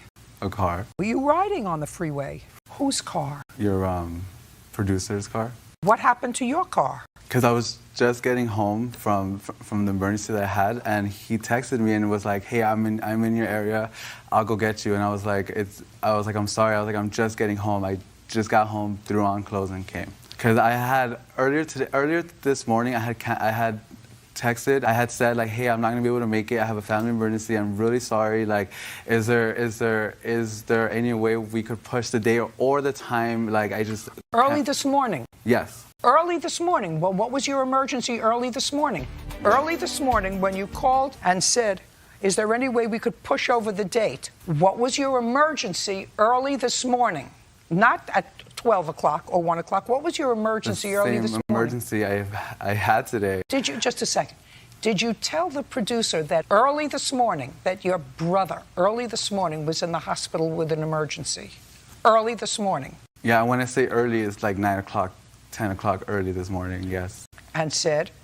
Is there any way I could extend the a later time or the date, I would really appreciate it, yes. Is that what you said to her? What about the brother in the hospital with an emergency? That's why I had texted her saying, is there any way No, that's a significant thing. That way the producer wouldn't have gotten in her car to go find you. Do you understand? Yeah, I told her. Do you understand? Where's the car? What car? Her car that you bought from. It's parked in front of my house. Judging for the plaintiff in the amount of $1,100. We're done. Very much. Your lawsuit is, so you did no work in the house. At some point, you say you were notified, and you must have reports to show me, that there was stuff going on in the house that caused your neighbors to call the police, and the police came. There was domestic violence. When you finally heard about it, you went and you found that the whole property looked like a trash house. She had vehicles parked in the front. She had a trailer in the back, in the backyard where some other people were living. Correct. What kind of trailer? I wasn't there when the trailer was there. Well, how do you know there was a trailer there? Because of his paperwork. It was there at one point in time, but So there was a trailer. Well, and let's get it straight. yes, there was a Either trailer. he has pictures. Yes, there was a I trailer. mean, you can make up things. You can make up things, you know, like you're the Wicked Witch of the North, or you're like the Good Witch from the East, or whatever it is. But for him to say had a trailer parked in the yard, that's not something It wasn't that he makes up. mine. It was something to do with him and the people that were back there. Who? Gary. You mean he had tenants living back there in a trailer? He told them people they could put the trailer back there. That's a lie, Just- Your Honor. Hey, listen, I find a lot about you suspect. Just from the foot to foot, I find a lot about you suspect. Did you move the trailer back there? I did not know. Do you know who did? I know who put the trailer back there, yes. Who did? Renee and Tyler. Who is that? It's a mutual friend of all of ours. What was your relationship with the guy who was living in this house, his business partner?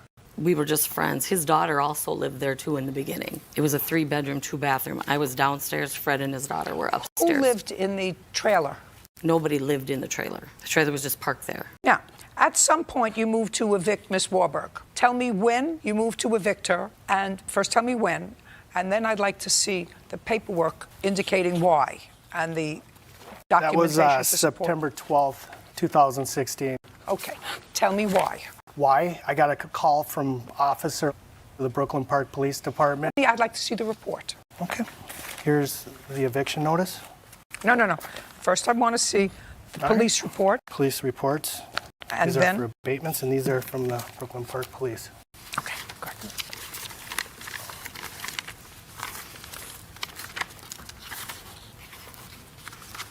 Who's Kathleen Marie? It's my friend. And Pixley was your boyfriend?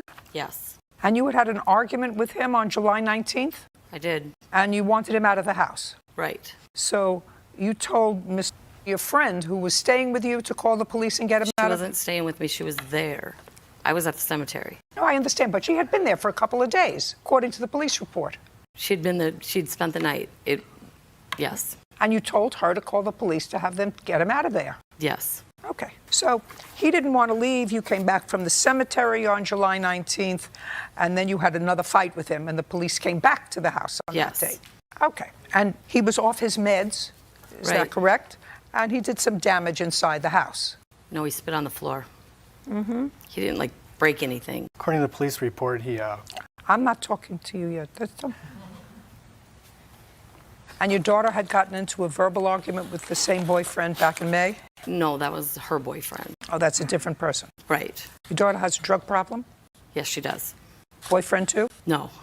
He does not? No, he does not. He's clean and sober. Your Honor, I have evidence that he OD'd. That was my boyfriend. We're talking about her daughter's boyfriend. Kathleen is same person. Right. She also called the police on the 19th, then again on July 23rd. That's the same Same day. day. I believe that was Julie had called the police that day. Mm-hmm. And that was about Mariah's boyfriend. And he had showed Was your up. daughter's boyfriend staying at the house? No, he was not. Not But at your that time. daughter was? No, my daughter wasn't either. I had custody of their kids at that time. Her kids? Mariah's, my daughter's children, my grandchildren. How old are they? 2 and 5. You have them through the foster care system? I did. So what was she doing in the house? She wasn't there. She was in your house. What date was that? Whatever date it was, what was she doing in the house? No, in the beginning she was allowed there. It was after she didn't show up to court, and I believe that was in July or August. It was in August, and then she wasn't allowed there. But they were allowed to see the kids. Both her and Philip were. Philip's got custody of the children now. Who does? The father, the dad. He got them back. He did everything he had to. Who's Renee Curtis? She's one of the ones that put the trailer in the backyard. And Tyler is her boyfriend? Yes. And he was also in the trailer? He wasn't there that time. He had been in the trailer? He had been, yeah. So based on these reports, you moved to evict her? Yes, ma'am. Great. I would too. Anybody would. You don't have to help me. I would too. Can I see the eviction notice, please?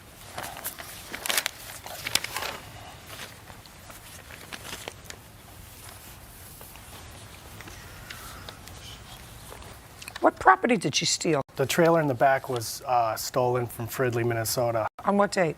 That happened, I believe, on the 10th of October. At that time, she was notified about the vehicles being parked all over the grass. You have photographs of that? No, but I got evidence of the city making the complaints where they were located in also the have yards. The abatement, Do you too. want to see it? The abatement orders. This is her countersuit with regard to the vehicles I know, that were but impounded. So I'm relevant. not there yet. I'll get there. At some point, when you had her evicted, you went in and you say you found damage to the home. I'd like to see the photographs of that. Okay.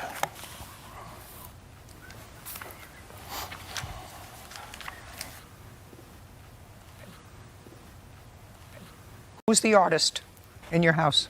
That would be Pixley. But it's all painted. I mean, it's all fixed. When? I have pictures. I'd like to see it.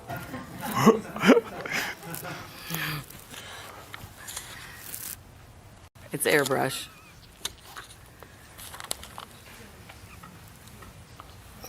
She wrote on before and after. When was this picture taken? That was taken before he had me evicted. How much before I want to know, and this you want me to believe, that the crazies that were living in this house, that this is the way the house looked right That's before exactly you had how the house looked. I mean, what I see is a whole lot of other kind of living, which is whole different that was all than this.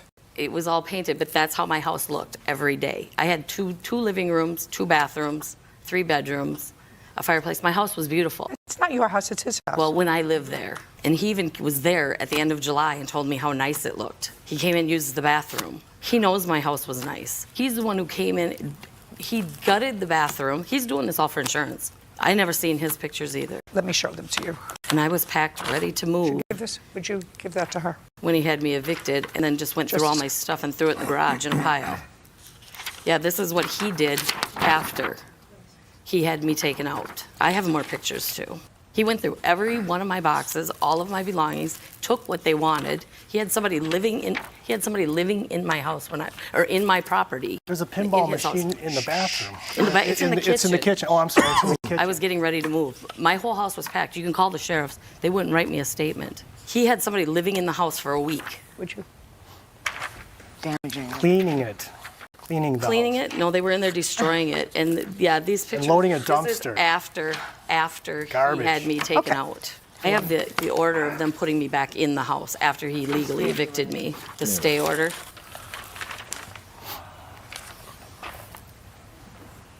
Okay, so you were evicted on what date? The sheriffs removed me October 20th. October 20th. And October 25th, you moved back in. Yes, ma'am. Okay, and between October 20th and October 25th, what you're suggesting is that this is the way the house was? Yes, ma'am. And you stayed there until when? I moved October 31st. So you stayed there for 6 days? I had to clean my stuff up. Just a second. You stayed there for 6 days. Is this what you're telling me? I did. I had to clean all my stuff back up. He went through everything I owned. Did you? Dump boxes. I have a sheriff's... It's not true, I have Your Honor. reports. Do you have a sheriff's report? I'd like to read it. Okay. These are both reports that I have, that the front door was broken when I moved in, and well, that's some of the damage he's claiming, and then the second one's when I made the report. Do you have pictures of the house now? I believe they're up there, Your Honor. We're not talking about damage. You're talking about what the house looks like today. Today, I can't go by the house because I got chased off by. He ran me down the road. This is a real story. He took off after me in his truck, and he ran me off the road. Who did? And then he's got a disorderly conduct for it. It was one of her guys that she had living there. He ran after me down the road. It's in the police reports. And? And he almost smashed me into a telephone pole. You rented an apartment from the defendant. How many apartments do you have? I have a 6-plex, Your Honor. That you own? Yes, ma'am. Okay. When did you first see the apartment? August 27th. Is that when you first met Miss Klingensmith? Yes. You liked the apartment? It was okay. So you decided to rent it. And the rent was how much a month? $750. And you were going to be living there with? My daughter. When did the lease start?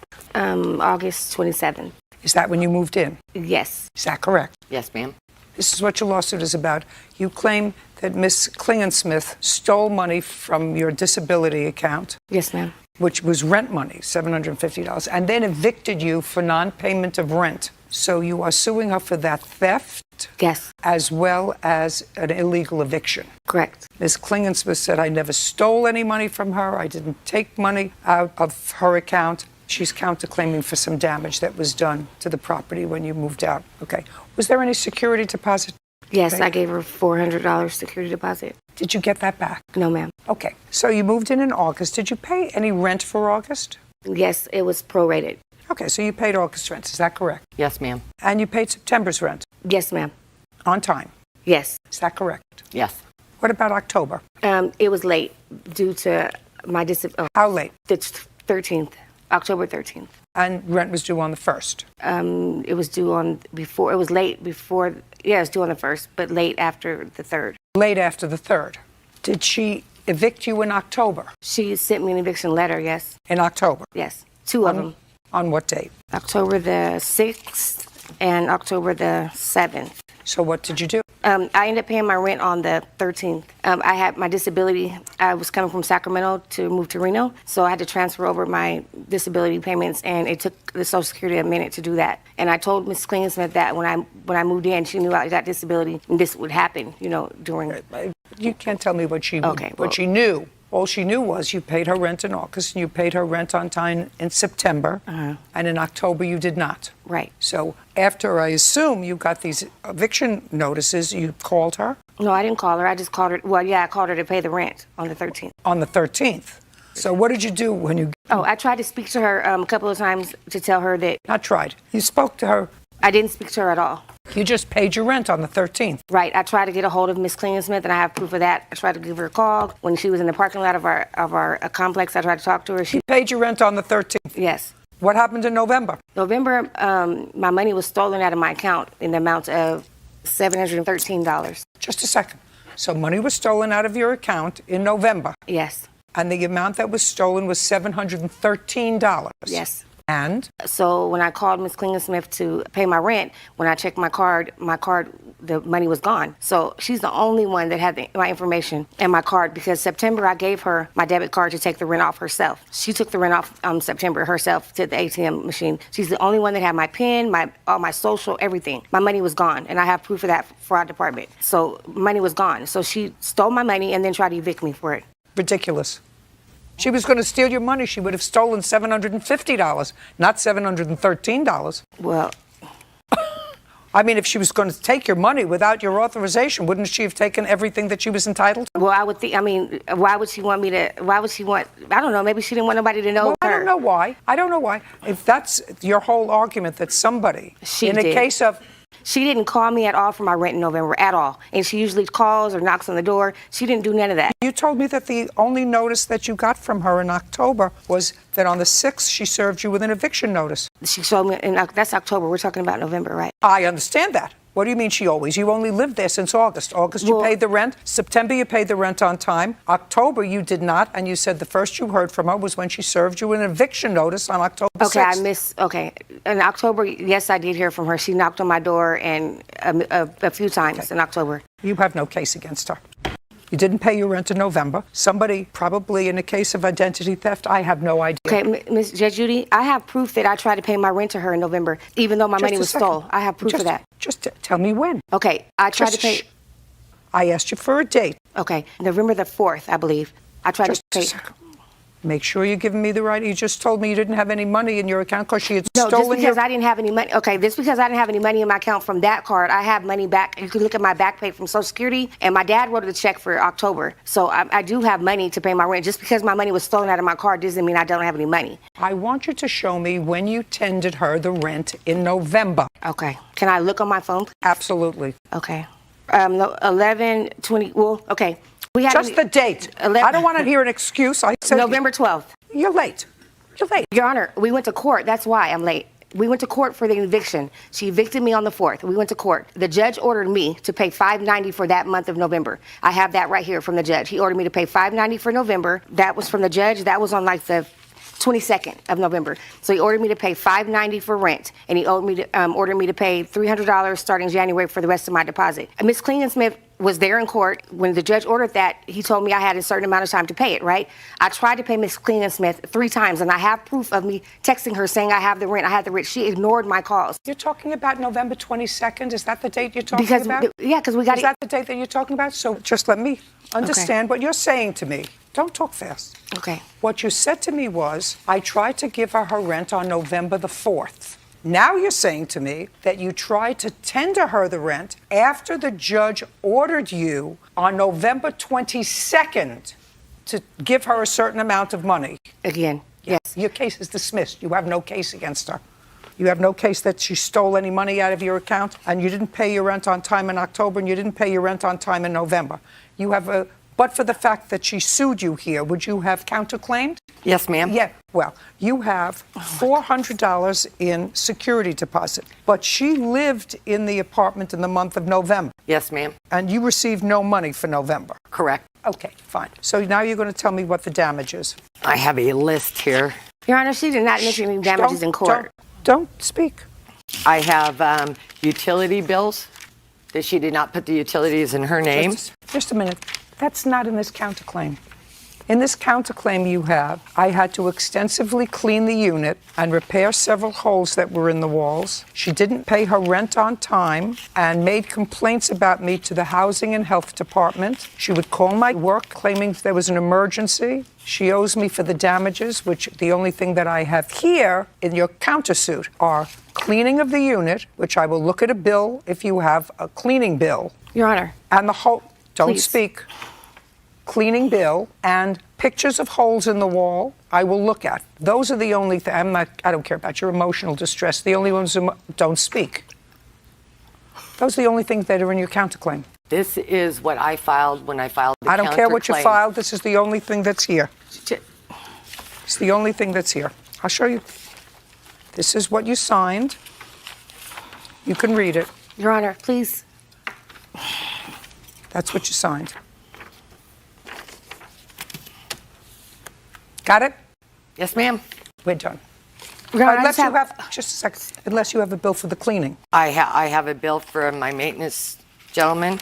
Your Honor, Well, please let me talk really quick. I'm on her counterclaim. I'm not on your claim anymore. You No, have no claim for unlawful eviction, and you have no proof that she stole money. Your out of Honor, your account. I'm very nervous right now, like really nervous. If my daughter can tell you, I haven't told you everything. Like I'm so nervous that I don't know what to do, and if you can let her tell you that I did try to pay my rent in November on time. She wouldn't answer my calls. Listen to me. She didn't answer. I have proof. Listen to me. I tried to pay before the 3rd. I tried to pay it. Then I'm not listening to her.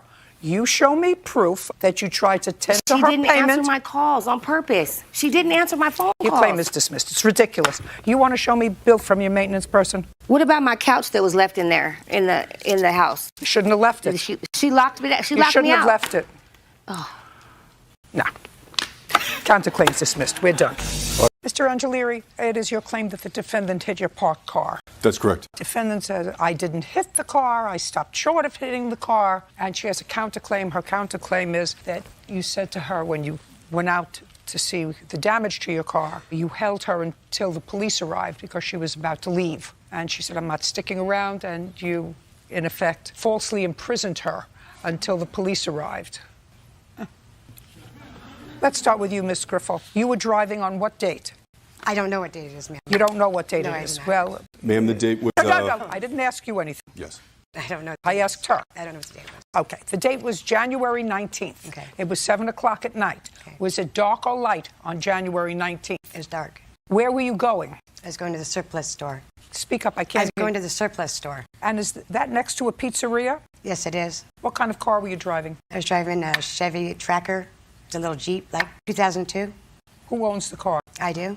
Is it insured? Yes, it is. Was it insured in January of 2018? It was, but, well, my insurance had overlapsed. But Just a second. Did you have insurance? No, I did not.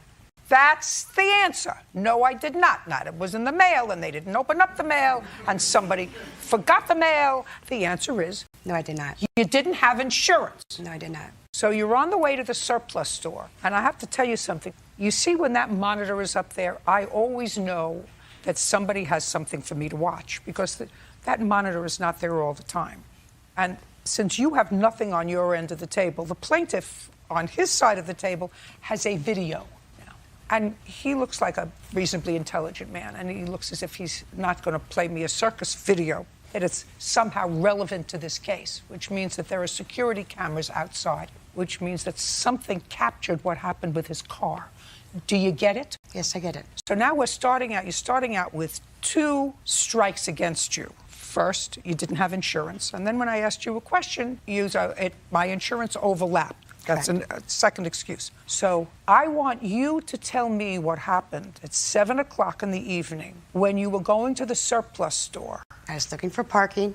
I noticed the car was leaving its parking space, so I stopped, proceeded to let him leave the parking spot. I had to back up to get into the parking, the driveway, the entrance of the parking spot. Very slowly. Okay. You pull up, somebody. Right. You pull up, somebody's getting out of a parking space. Correct. You backed up so that they could exit the parking space. Correct. And then you had to parallel park. Correct. Is that what you're telling me? Don't shake your head. Stand there like a statue.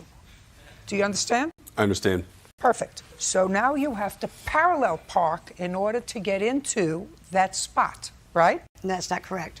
So you let the person out of the parking spot. Correct. You had to move back to let them out because you wouldn't go in front. That means they'd have to go around you, right? So a normal driver would say, there's a spot. Getting out, I'll pull back. Right. I pulled back, and I noticed his car was behind me. I put on the brakes, and my car jerked. His car was behind you? In the street. He was in the street. And I was pulling into the parking lot. So he was in the street, and I was going into the establishment, which is on the right of me. And so I backed up. I noticed his car was behind me. I slammed on my brakes. My car jerked, and I proceeded to go into the parking spot. And all of a sudden, I'm getting out of the car to go into the establishment, and this man comes running out, cussing at me, screaming at me, saying I hit his car.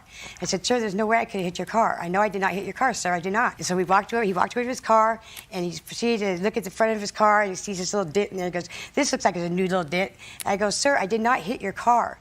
And so he walks to the side of the car, and he goes, oh, my God. He started acting out that I had made this big dent in his car. And I said, there's no way I could have hit your car and made that dent without me knowing it. I did not hit your car, sir. I don't know what you're talking about. So I was going to argue with him, so I proceeded to go in the establishment, and he grabbed my arm, and he held me there, and stayed behind my car so I couldn't leave. And he held me there until the officers came. When the officers came, he released me, and then I proceeded to tell them my story, side of the story. Did you give them your insurance? No, because I did not have it on me. Did you get a ticket for not having insurance? Yes, ma'am, I did. Did you pay it? Yes, I did. I went to court. No, I didn't. I didn't have. Okay. Because I went to court, showed the judge I had my license now and my insurance. He gave me a fine. Because just a second. He gave you a fine because he didn't like you? No, for the court fees. For the court fees. He gave me a fine for the court fees. You do understand that when you lie, your mouth gets dry. I'm not lying. You do understand that when you lie, your mouth gets dry. Can I see the video, please? Absolutely, Your Honor.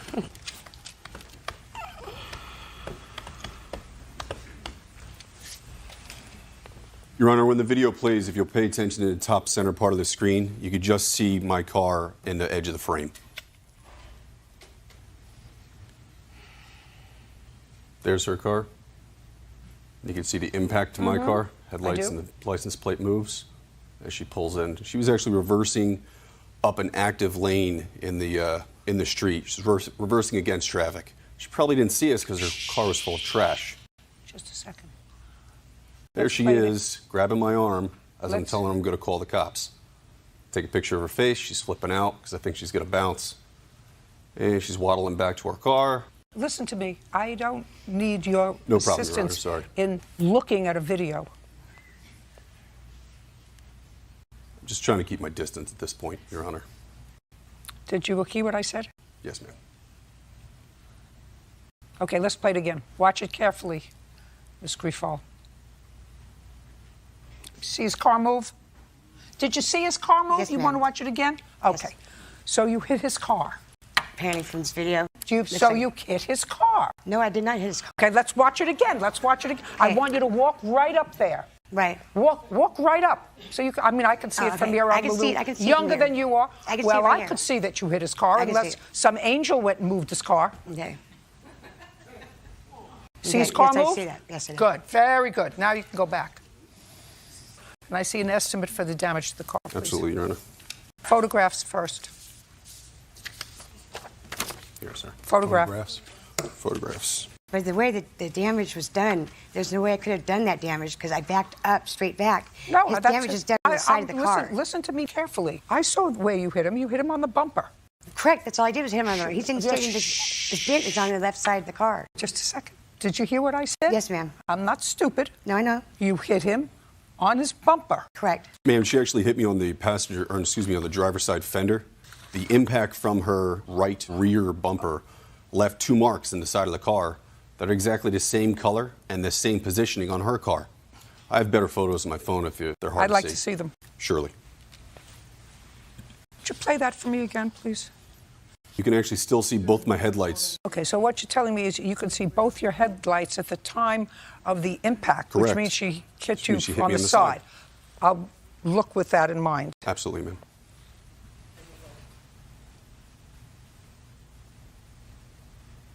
I see what you mean. You I see got me? it. Yeah. I got it. It's pretty obvious, Your Honor. She I hit the got car. it. Okay. What kind of car is this? It's a Mazda Miata. It's Little my one. girlfriend's first car. I bought it for her. We moved from the East Coast. She's from the Five TMI. Boroughs. Yep. What? What's the matter? TMI. It's going to cost him $4,200 to fix his car. That you're going to pay for. No insurance? I had insurance, yes. Did you use your insurance? My insurance was liability only, ma'am. Okay. Ma'am, Now we're going to deal with. Go ahead, Now I'm sorry. Now we're going to deal with your counterclaim. Yes. I read your answer, and in your answer you said, I did not hit his car and therefore was leaving to go into the store to do my shopping. Well, you did hit his car, and therefore, by leaving the scene of an accident, depending upon the cost of the repair, it could either be a misdemeanor or a felony, right? Correct. And I believe that the victim of that, either misdemeanor or felony, has a right to hold you until the police arrive. Do you understand? Yes, I do. Great. Not physically, they don't. Yes, they do. Your Honor, I Oh, never just a touched this second. woman. I didn't know Just a second. Yes, they do. Let us assume, who is this person? This is my boyfriend. This is your boyfriend. Let's put your hand down. I didn't ask you anything. Sorry. Let's assume you're walking with your boyfriend, and some kid comes up from behind and grabs the necklace that you're wearing and starts to run. And your boyfriend grabs the kid by the neck, and while he's holding the kid, you call 911 and say, I was just robbed. My boyfriend is holding the person who just robbed me. You think he has a right to do that? Yes. Yes, of course.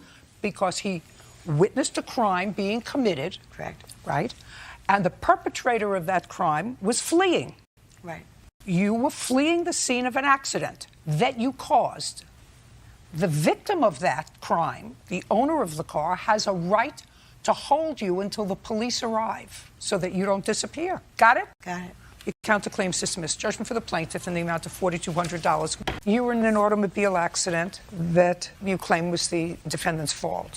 Right. I don't think that the defendant would deny that if there was an accident, it was her fault. She says there was no accident. That's interesting. Okay, that's what she says. She says there was no accident. So why don't you tell me the date of this accident? June 27th, 2017. What time? 2:15 in the afternoon. Could you go over to the board and show me which one was your car? I am the orange car with the P on a plaintiff. Okay, so you were going straight down the road. The defendant had a stop sign. Correct. I had the right-of-way on this main street, Grand Via Altamira. So she went through the stop sign. Correct. Right in front of me, across in front of me. She crossed in front of you? Yes. And then what happened? And then she shot through, so she didn't hit me. She headed towards this curb here, and then to avoid hitting the curb, she swerved out and struck my right front fender and her left front wheel. Okay. Do you have a photograph of the damage? Yes, I did. I'd like to see. Since the car is brand new, I had a very difficult time taking pictures because it's shiny and I got a lot of reflection. What kind of car was it? 2017 Porsche Boxster. Okay. Do you want her damage also? First, let me see yours. Okay. Did you both get out of your car? Yes, we did. Show me where you were when you both got out of the car. Right in the same area here. So she stopped? Yes, she did. And then as she did so, she said, I have a microfiber cloth in my car. Well, first she stopped. Okay. Didn't say anything. She stopped, she got out of the car. She apologized profusely. What did she say? She said, I'm so sorry, I tried not to hit you and I swerved, but I didn't make it. Her son was traveling with her in the car. Where was he? In the passenger seat in the front or in the back? I believe so, in the front seat. You believe so? Yes. Were you in the front seat? Yes. Did you exchange information? We exchanged phone numbers. Not insurance information? Not at that time. We exchanged phone numbers. She texted her phone number to me there on the scene. And for some unknown reason, one of the phone numbers she gave me for her home was a Minnesota phone number, and I don't know why. Did she give you a working phone number? Yes, the cell number. She texted it to me as I stood there, and I have the text with me. I'd like to see it. And the whole time that she had stopped, her son kept saying, "I'm sorry, Mom. I'm so sorry, Mom," about 3 times. She never gave me her license or any type of address. I had to go seek that out for myself. Well, you asked her for your insurance registration card. And she never gave it to me. Why not? I gave my insurance card. No, your number. I have the complete text exchange between May I us. see it? No license. Did you tell your insurance company that you didn't hit her car? Yes, Your Honor. Why? Because we came close, but I did not. That's baloney. That's not. baloney. It's baloney. Because you wouldn't have gotten out of your car if you didn't hit her. We stopped. You wouldn't have gotten out of your car if you didn't hit her. So my question to you, I'm going to repeat it again. Why did you tell your insurance company that you didn't hit her? I told my insurance company that I did not feel an impact. We were very close, and I rolled down my window, and she was right there. That's not true. How could you lie? Is that what you want to teach him? How to lie? Is that what you want to teach your son? How to lie? Your Honor. Okay, well, that's what you're doing. Because your son was in the car, he knows that you hit her. So if what you want to do is teach him how to grow up to be a liar, you're doing a good job. That is not what I want to do. Well, then you want to tell me why you told your insurance company that there was no accident. Because, do you want me to go?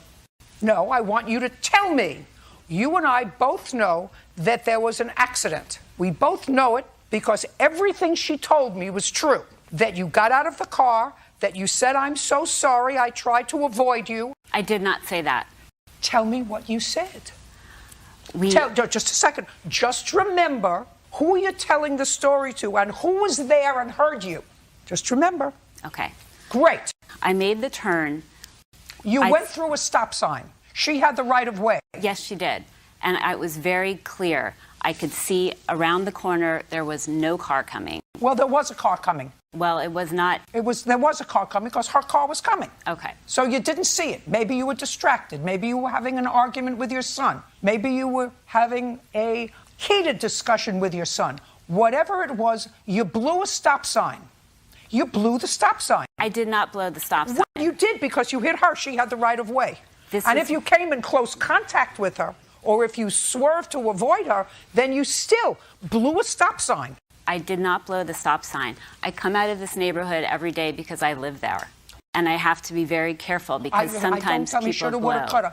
We're talking about June 27th, 2017. Make sure you're careful because otherwise you brought him here. I'll ask him questions. Do you understand? Nope. I didn't ask you to do anything yet. I made the turn and I was going and I saw a car speeding from my left side. Yeah, just a minute. Just to make sure you realize who you're telling me this story in front of. And I stopped and I didn't feel anything or hear anything. And so I was relieved. I rolled down my window and she said, "What the hell are you doing?" And I got out of my car and she backed up and she goes, "Look at the scratch on my car." And then she looks at my car and she said, "And there's no damage to your car." She said, "My husband is going to kill me." What kind of car were you driving? A Tesla Model X. Yes. Go ahead. And so I said, "Well, I have a microfiber cloth in my car. Do you want me to try to wipe your scratch?" And she said, "Sure." So I did that. Just a minute. Are you trying to tell me that a lady, for no reason, would say, "Let me go in my car," when there was no contact between your car and hers, and get a cloth and try to polish out a scratch? You telling me that you want me to believe that? That you did that? Well, I was... No way in the world. I didn't make that spot on the floor, but let me get down and let me wash the floor. Let me try to get the spot out of the floor, even though I had nothing to do with it. You trying to tell me that a lady like you tried to buff out a scratch on her car that she didn't cause? Do you understand where I'm going? I understand where you're going. Great.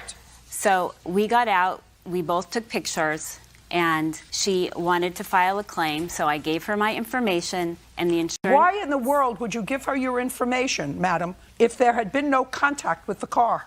Because I didn't want to have an argument with her. I figured the insurance company could deal with it. If you told the insurance company that there was no accident, the insurance company said, our insurance said there was no contact between... Well, no, they investigated it. And I have the pictures from the insurance company of both cars. Would you like to see a picture of her wheel?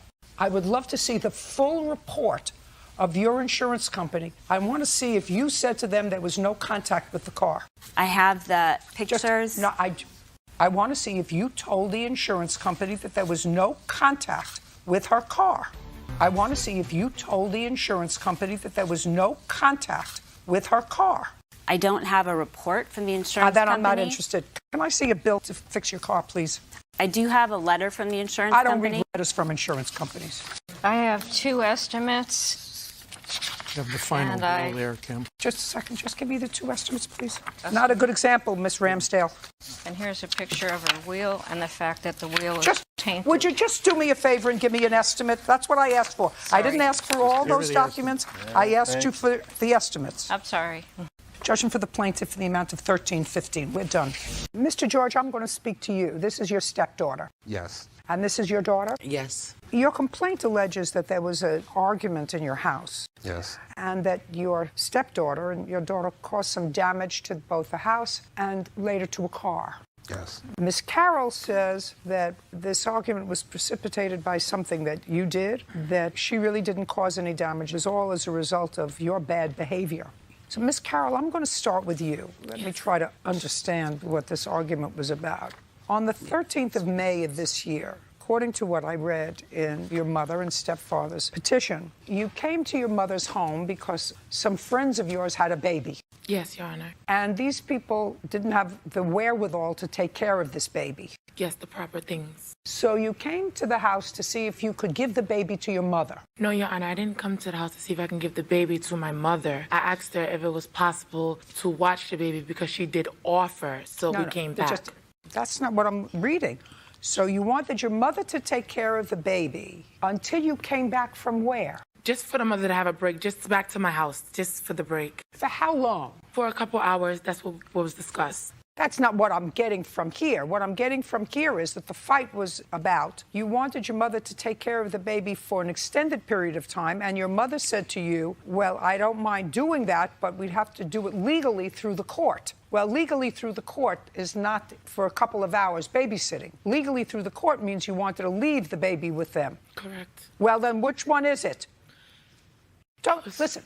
If you tell the truth, you don't have to have a long memory. If you're going to make up stories, you're going to look very foolish and it's going to be very unpleasant. Do you understand? Yes, Your Honor. Great. Now, on the 13th of May of this year, you came and you asked your mother to do what? To watch the child. For how long?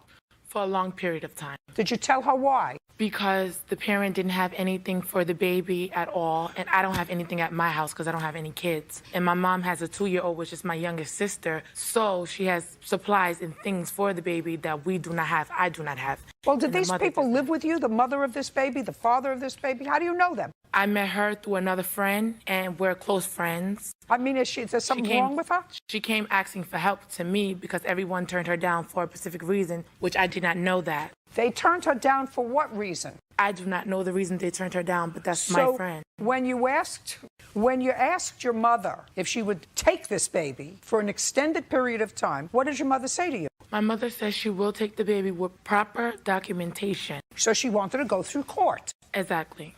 And what did you say to her? I said, okay, Ma, then we can do that, no problem. But the mother didn't have the stuff for the baby because she had a situation incident where she lost her apartment, she was homeless, and she did not have proper documentation because all the baby stuff and her stuff had gotten lost in the moving situation. That's what I was trying to explain to my mother. What stuff? You mean like a birth certificate? Birth certificate, social security card, and she did not have the money to replace anything else. She was messed up. Listen, if this is your good friend, why didn't you say, come and stay with me? I'm not in that situation right now, Your Honor. What do you mean you're not in that situation? You have no kids. You said to me, I have no kids. This is a good friend of mine. Exactly. And she was homeless. Why didn't you say, come move in with me? Okay, so back in New York, I have a program apartment to the point where somebody else is paying my rent. So I'm not allowed to have people live with me while I'm in that program apartment. So therefore, my mom pays her own rent out of pocket. I don't pay out of pocket. I get help. So therefore... You have children? No children. I'm single. Do you work? No, I do not work. I receive disability. In any event, at some point, the argument with your mother precipitated your stepfather, according to you, coming in to find out what this was all about. Exactly. Because mother said, I'm not doing this unless it's through the courts, so I have proper documentation. Your stepfather, according to you, came in and said, what are you trying to do? You want us to take this baby so that you and your friends could go out partying and having a good time? And then you and your stepfather got into a fight. Yes, because he then came out the room and said to me, why are you trying to take advantage of your mother? And I said to him, I am not trying to take advantage of her. This conversation is between me and my mother. No, it isn't. Mind your business. No, it isn't. Yes, it is. Because it's not between me. Is that your mother's husband? Yes, that's her husband. That's Then not my listen to legal me. Listen to me. Listen to me. I don't want you to sound stupid, because what you just said to me is stupid. If you're having a conversation with your mother who lives with her husband, and you're asking your mother to take an infant into the house to take care of that infant, it has to do with her husband who lives there. He's not delivering a pizza. He lives there. Exactly. I'm sorry. So what do you mean it has nothing to do with him? So you told him to butt out, it had nothing to do with you, it only has to do with my mother? Yes. You mean you think that when a baby cries in the middle of the night, only one set of ears hears that baby crying in the middle of the night? Or two sets of ears? Two sets of ears. Yeah, two sets of ears. Where you're not, because you're living in prepaid housing for single people without a baby. Yes, Your Honor. Yeah. So he said, why are you trying to take advantage of your mother? And then what happened? Then I started speaking back to him, telling him basically... Not basically. You told him it was none of his business. It was between you and your mother. Yes, I did tell him that, Your Honor. Right. And then? We started going to a verbal argument, like I told you. Okay, so you were shouting at each other, and saying then, disrespectful and things then, to each other. And then? And then Larry then came over, past my mom, because I guess I said something to him that hit the heart. He came over after me. The TV is sitting on the table. It's a flat screen, very fragile. It's sitting on the table. Larry pushes me into the TV. My elbow then hits the TV. What? My mom grabs him. Okay, now let's stop right there. So that's how the TV got broken, according to you. How'd the TV get broken? The TV got broken because Miss Valencia was very angry. Don't tell me she was very angry. Okay, Just the tell TV me got what. broke because she hit the TV. How? Like this. She punched it. With her what? With her fist. Like she shoved it like that. Where was your husband? Well, the way my apartment is, I was trying to get Valencia to leave because I asked my husband for permission about the child. And he said no, absolutely not, so that they could run the street. So as I was trying to get Valencia, my daughter, out because the verbal got really crazy, I was bringing her past and she said, Mike Larry, and she pushed the TV. Okay, good. You have a bill for the TV? Yes, I do. I'd like to see it. I'd like to see it. I also have photos of my TV as well. No, just give me a bill for the TV.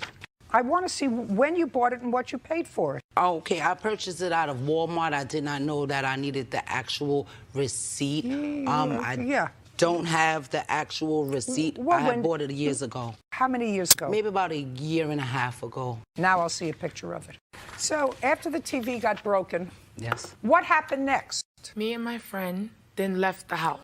Oh, so you were there with your friend? Yes, she was there. With the baby? Yes, the baby was there with her. We were all upstairs. We came upstairs because we was asking her if she can take the baby. It wouldn't be correct if the baby wasn't there. It's not like you're pawning off a kitten, you know. This is not a kitten. Your Honor, like I said, the Or a offer was bird. made, so we tried to take the offer. Why not? Because it's not a parakeet, it's a child. Mr. Smith, how did you meet the plaintiff? The plaintiff was a friend of a friend. Approximately 3 years ago, my cat needed babysitting, so I initiated her. I re-met her again a year ago. And when you say you initiated something a year ago, tell me what it was that you initiated. I had purchased a 100-year-old house, and I was conversing with my friends, and she was present about the problems I was having with fixing the house up. I had hired an inspector, but he didn't do a good job. I needed plumbing, a roof, electrical. There was no foundation on my house. Were you living there? I was residing there, yes. With all those things not being there, no foundation, no plumbing, nothing. They were operational, but not totally functional. Now we're going to get back how you came to her to help you with all these problems. Stop playing with the papers. There are more papers there than in the Supreme Court. He's got a long history, Your Honor. Sorry. This is going to be very short. Trust me. I hired an agent to redo the roof, which I knew needed. She offered to do it. She said she was a contractor. She offered to do the roof herself? What to? That's what she offered with a crew of hers. With a crew? Correct. But she doesn't have a contractor's license, and she's been on disability since 1992. And I gave her a small portion of the job to put in a solar tube light in the roof. Did you hire her to do the roof job? Yeah, I did pay her, yes. How much? About $25,000. To act as a GC, general contractor, getting crews to do things in the house. Yes, ma'am. Do you acknowledge, Ms. Smith, that you were paid to do some GC work, general contracting work in his house? No, I was not, Your Honor. You were never paid? I reimbursed employees that... Don't try to double talk me. Were you ever paid by Mr. Smith for work that you or crews hired by you did on his house? No, Your Honor. I helped him hire the people. He said he needed people, and he wanted me to oversee the workers for work on his house. I did not employ him myself. He did. Just a second. I got it. I got it. I got her. I got it. I got her. How much do you get from disability a month? I don't get disability. You don't get any kind of disability. Be very careful. You don't get any kind of disability. I had disability. That's why I met Mr. Smith. Just a second. I asked you a question. What year did you start to collect disability? I was injured at one time in 1992. 1992. Mm-hmm. In what year, which is even more interesting, did you stop collecting disability? 2015. So, according to you, until shortly before you started to do work for him, you were collecting disability. I did not work. Now tell me why your disability benefits were cut off last year. That has nothing to do with this case. Oh, it has everything to do with this case. It has everything to do with your last answer. Because when I ask you, well, you paid money to GC, and you start dancing around because if you were paid $25,000 to GC a project, even though you paid other people, then you committed fraud on the federal government. They're going to come looking for you. It has everything to do with this case. You want to tell me why your disability was stopped, if it was? It had nothing to do with my case with him. Really? Your case is dismissed. You may be hustling for a long time, Ms. Smith, but you don't hustle me. You don't hustle me. You don't answer my questions, your case is dismissed. Now, according to you, you let her stay in the house while she was doing some GC work on the house. She of course said in her now dismissed claim that she was a renter and you illegally evicted her and therefore she wants $5,000. That's what her case was about, that I've just disposed of. Now we're going to get to your counterclaim. The counterclaim says that she proceeded to, after her keys were taken away, to engage in a course of conduct that was harassment. And at one point, she broke into your house and assaulted you. You want to tell me about it? I allowed her to stay in the room as a guest. She lived 40 miles away. I was trying to help her. She had lack of assets. And she disappeared for 3 weeks, and there was a foul order coming from the room. When was this? Give me the month. November. Okay. I entered the room. I found stolen property of mine, an old flight suit, camera lenses, dog tags, 7 pairs of scissors. It was a total mess. I decided at this point in time that she had been gone for 3 weeks with no communication. Perhaps it was time I changed the locks. She arrives home. She doesn't even try the locks. She climbs under the house where the foundation wasn't yet, into the basement, into the kitchen, upstairs, pummeled me, grabbed my laptop, and ran away. Did you call the police? Yes, ma'am. You have a police report? Yes, ma'am. I'd like to take a look at it. I'll provide you with all the police. No, don't give me everything. Just give me the first police report when she came in and came into the house. When was the last time you had any contact with her? In court, approximately 3 weeks ago. What court? She had filed another motion to dismiss my protection order. She showed up late beyond the roll call and argued with the judge that she was there, and when she wasn't. You filed for protective order. Was it finally granted? Yes, ma'am. And how long do you have the protective order for? A year starting March of this year. And that's to keep her away from your house? And no contact me. And no Would you put the papers down? Is there any reason whatsoever that you would want to have any contact whatsoever with Mr. Smith? Yes, Your Honor. I filed a protection order against Mr. Smith in December of 2015. Was it granted? Yes, it was. For how long? For 30 days, and I came down Just with a ocular second. migraines and could not make the hearing. I don't care. It was dismissed. Is that what you're telling me? Yes, just like his Fine. order, because it was default. I was not able to make it. He has an order of protection against you. That means he can't come near you, which he has not. There's no question in my mind that he has not come near you. Actually, I've got phone calls, Your Honor. There's no question in my mind that he has not come near you. So what part of put the papers down don't you get? You have no reason to look at papers. I've dismissed your claim. I'm merely addressing the countersuit. Well, I have evidence for the countersuit, Your Honor. You do? Yes, I do. I want you to tell me how you got into the house in November when you found that the locks were changed. I was not informed the locks were changed, Your Honor. I have... I want you to tell me how you got into the house in November when the locks were changed. That day earlier, the day before, when I was driving there, or actually from 3 days before, Mr. Smith was locked out of the house. He called and he wanted me to come home because he wanted me to let him in the house because he had lost his key. Yes. And then he had told me that he had crawled under the house. Well, when I came back in town, I was only gone for 3 days. And I have text messages and his employees that worked under me, the day before, he had taken my purse. Mr. Stevens had my purse and had sent it over to Marshall's house, which was my house, because I'd left it in Cooley Down with him, and he had sent it. Mr. Smith, when was the last contact you had with her? Approximately 3 weeks ago. And that was at the hearing. Okay, so this is really what you... Yes, ma'am. Pay careful attention. This is really what you have to do. You have to tell your lawyer that at some point, your lawyer has to move before the court not to allow her, without a judge okaying it first, to file a petition against you, to reinstate her protective order, to vitiate your protective order. Sometimes when people file serial orders and there's something wrong with them, judges will do that. They will say, before a clerk can file anything, it needs a judge's counter-signature. Do you understand? What does that mean? I would like to make one short comment. Yes. The judge at the last hearing stated she's a vexed litigant. I mean, those are nice words.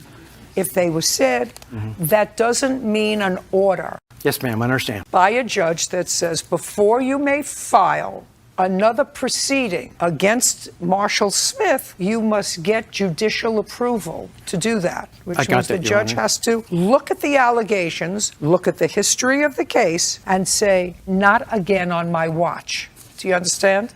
Your counterclaim is dismissed. You have an attorney. Your claim is for sure dismissed. We're done. Mr. Pritchard, you know the defendant because he is the brother-in-law of this young lady who is either your girlfriend or your fiance, that's how you refer to her. That's correct, yes. And you have an order of protection against him because he beat you up. Correct, yeah. He assaulted, there's no such thing as he assaulted you.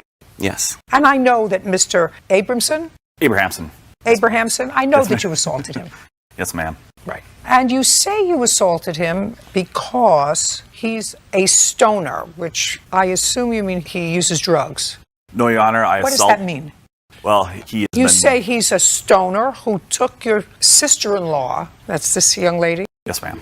down a bad path. Yes, Your Honor. But you called him a stoner. Yes, Your Honor. What does that mean? Well, he smokes a lot of weed. He That's what I does a thought, lot of drugs. drugs. Yes, ma'am. And is that the reason you beat him up? No, ma'am. What'd you beat him up for? No, ma'am. September 14th, 2015, I had a camera set up in my computer room. I have a couple slot machines. Money has been stolen previously from me. So I had that set up, and at the time, it was 8:25. The camera was turned over, slot machine was broken into, money was gone. I came home that day, looked in the slot machine, money was gone. I'm like, what's going on here? Well, did they live with you? No, they had to come to my house to get food for, at their mom and dad's house. Their dad was in the hospital, so the mom wasn't there. So we had bought them food so they could bring back to the house. Were they living together? I am not sure. You don't know? No, ma'am. Are you sick? I was crying. What'd you beat him up for? 19. My question to you is, are you sick now? No. What's your first name? Molly. Take a breath. Is that your sister? Did you used to live with her? No. Did you ever live with her, Molly? No. Who do you live with now? I live with Josh. Do you work? No. I'm in school. What school do you go to? Minnesota Virtual High School in Minneapolis. Do you go to school every day? Yeah, it's online. So you're an online, you don't Yes. leave the house? I mean, no. But you don't go to school? No. And what does Josh do? He is unemployed at the moment. Whose house do you live in? An older lady, she's a friend of hers, like grandma, we're living with at the moment. How long have you been living there? Oh, 6 months, 5-6 months. Do you get any money for going to school online? No. Do you have to pay any money to do that? No. How do you support yourself, Molly? Food stamps, EBT, from the county. And how does Josh support himself? He is doing Social Security right now, disability for his back. For his what? He's trying to get accepted for disability for his back. What's wrong with Social his back? Security. He has, I'm not sure. He would have to explain. Like, What's wrong with your back? I have a congenital fusion, Your Honor, something I was born with, a birth defect. Causes a lot of pain. I'm currently on a 10-pound weight restriction ordered by a neurosurgeon. Well, there are a lot of jobs you can do without having to lift up 10 pounds. Not in the county that we live in, Your Honor. There's not much to go on, and the only job that I had going for me was the casino, and thanks to Mr. Abrahamson, I can't work there. Molly, do you think you're doing well with Josh? Yeah. Do you? Mm-hmm. You think that that's the right trajectory for your life? Yes. Do you? Mm-hmm. Okay, sit down. Do you see your sister at all? No. Because of him? I'm sorry? Because of him? Because of Matthew. So let's get back to the slot machine that was broken into. Sure. And I assume that what you're going to tell me is that it was your belief that Yes, the Your Honor. plaintiff Yes, Your stole Honor. your money. Yes, Your Honor. Tell me how you came to that conclusion. My son, he had to come home from school to get a picture for him. They had pictures that day. And he witnessed the car pull in at, what time was it? Do you want to? Stand up. The Tell me time, your name. Aiden Owen. Tell me about the day that the slot machine got broken into in the house. The money was taken. I went to school that morning and Where was your dad? At work. And your mom? At work. And how old are you? I went inside the house, climbed through the kitchen window because I didn't know that the key was inside the garage. And then I got the picture for him, walked down the street. Well, I locked the door. So you went out the door? Yes. And you locked the door behind you? Yes. And then I locked it and went back and I started walking down the road and I seen a Chevy Impala go by me that they used to drive. And obviously it was them. And I went back. Did you see who was in the car? No. Now, is this a well-traveled road? Yeah. How many times have you seen that car before? Probably every 2 months that I went to my grandma's. You said something about your grandma. Oh, I used to go to my grandma's every 2. And that's where you saw whose truck was it? Car. It was theirs, but they were borrowing it. From your grandmother? No. From whom? I have no idea. All I remember is they're borrowing it from a friend. What color? Chevy Impala. It wasn't a truck. I think it was a silver, grayish. How far from your house was it? Probably a block or 2 away. So you continued to go to school? Yeah. And it was based on that you assumed that he was the one who broke into the house? Well, not broke in. No, we left them the food, so they had permission to be in the house, just not grab the money. Oh, okay. So how did they get into the house? Key. We gave them the key. Or they had the key was at my house, so then they could get in because we were at work. Okay, so you had prepared food for them? Correct. Yes, ma'am. On the kitchen table. Was the food gone? Yes, ma'am. Yes, Your Honor. So the food was gone? Food was gone. As well as the cash? Yes, ma'am. So tell me about the assault. The assault. Assault is finished with, which Correct. so I can... Correct. Go ahead. Yep. So we got home. Well, when I got home, I looked in the slot machine, looked for everything. Money's gone. I called up Tasha to see maybe she had grabbed it. I asked the kids, maybe they grabbed it. Nope. Tasha comes home. That's why I have the video right here for coming home. We're looking. We called those guys. We called the plaintiffs. Said we'll be over at 7. We just got a voicemail. We'll be over at 7 to get our money. We want our money back. We go over there. Molly's sleeping. Josh wasn't. We didn't see him. So we went inside. Molly, where's Josh? She wakes up. What's going on? What's going on? And like, we know you took the money. We want our money. We were pretty not happy at the time. So we get it out of her. Oh, it's all my idea. We took the money. All right, where's Josh? Molly said. Yes, ma'am. Molly said, it was all my idea. We took the money. All right, where's Josh? And your wife was with you. Correct. Is that correct? Correct. And that's what your sister said. Correct. It was my idea. Okay. And then we found out Josh was in the bathroom. I broke in, and that's when the assault occurred. It was all done, went home. Did you get your money? No, ma'am. From what? He doesn't have a job. I can't get anything. Well, what'd they do with the money? We still had the money, Your Honor. We did offer it back to him. He wasn't concerned with that, though. No. How much money did you take? $40, ma'am. And Why'd you take the money? I didn't take it. Molly did. Yes. Did she tell you why she took the money? There was a miscommunication between her and her mother. Her mother did say that there was going to be $40 for us to help us get through. She was planning on being gone for a while down at the hospital with her dad in recovery. There was a miscommunication. I didn't know exactly what the whole deal was, but from what I gathered out of it, I guess we were supposed to grab it out of a bank account, but she had thought that it was supposed to be given to us from there. Okay, so that's when the assault took place. Yes, He pled guilty to something, and as a result of that, he got an order of protection. Yes. And this is what this case is about. Is your claim, Mr. Pritchard, that Mr. Abrahamson. Abrahamson, no, I can't say that. Mr. Abrahamson continues to violate the order of protection. That's correct, Your Honor. Mr. Pritchard, you've known this family for a long time. Yes. Right? Yes. Was it Mr. Abrahamson's practice to go to the casino before you got the job there? Think before you answer the question, otherwise I bring Molly up, and Molly's not going to be happy if I bring her up. Do you understand? Yeah. Was it Mr. Abrahamson's practice? Some people like the casino, and some people don't go to the casino regularly. So you know them for a long time. Yes. And you're not a regular worker bee. So did you know that it was his practice to go to the casino for entertainment? Yes, Your Honor. I had worked there before. Okay. And how frequently did he go to the casino before? Before? From Once a week, twice a week, 3 times a week? maybe twice a month. On the weekends? Yes. And would you see him there? Yes. Where would you see him? On the floor at a slot machine. Did he go with his wife?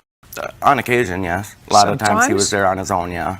And sometimes on his own? Yes. And when did this assault take place? Give me the September date. 14th Of last year. 2015. And when did you start to work at the casino? March of 2016. So you started to work at the casino knowing that he went there twice a month, either alone or with his wife. That's correct, Your Honor. Right. So it was not surprising to you to find him at the casino because you knew that he was a regular at the casino. That's correct. Great. Now you have a video to show me, I assume. There's something there to show me how you believe he harassed you. By the way, when did you leave the casino? When did you leave that job? At the end of May, Your Honor. Of 2016. Yeah. So you had that, listen to me. Yes. Hey. Yes. So you had that job for less than 8 weeks. Yes. Prior to that, where did you work? Before that, I was working for Dairy Queen, I believe. What do you mean you believe? Were you working for Dairy Queen or were you not working Yes, for I Dairy was. Queen?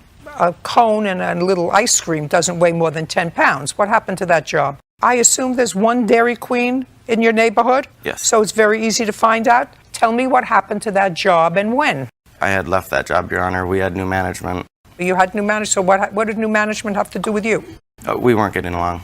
You weren't getting along with the new team. Right. And from when to when did you work for Dairy Queen? October 30th, I believe, is when I started. And January 5th, maybe, was when So I you quit. worked there also for less than 8 weeks. Yeah, And that was January of 2016. correct. And then you were unemployed for 2 months. And then you got a job and had that job for another 8 weeks. Now, prior to working for Dairy Queen, who did you work for? I believe I was unemployed for a little while, Your Honor. What's a little while? From September of 2015, when this assault took place, to May of 2016, did you work more than 16 weeks? 8 weeks or less for Dairy Queen and 8 weeks or less at the casino? No. Did you work for anybody else? Yes. I'm listening. Okay. Little store, Your Honor. Little store, gas station. From when to when did you work at the little store? From May of 2015 until September when the assault took place, Your Honor. Okay. May, June, July, August. So that you worked the gas station for 4 months. Yes. In 2015. Correct. From September 2015 until May of 2016, am I correct that you held 2 jobs, both for a series of weeks, one for Dairy Queen and one at the casino? Correct. What'd you do with the rest of the time? I was in recovery for a little while after the assault. A lot of the times I was scared to leave my house. That was one of the big reasons why I didn't have any jobs. I've also been going through this disability, Your Honor. Well, then my question to you, and then we're going to look at your video. Then my question to you, Mr. Pritchard, is if you were scared to go out of the house, yes, what did you take a job for at a casino where you knew the defendant frequented?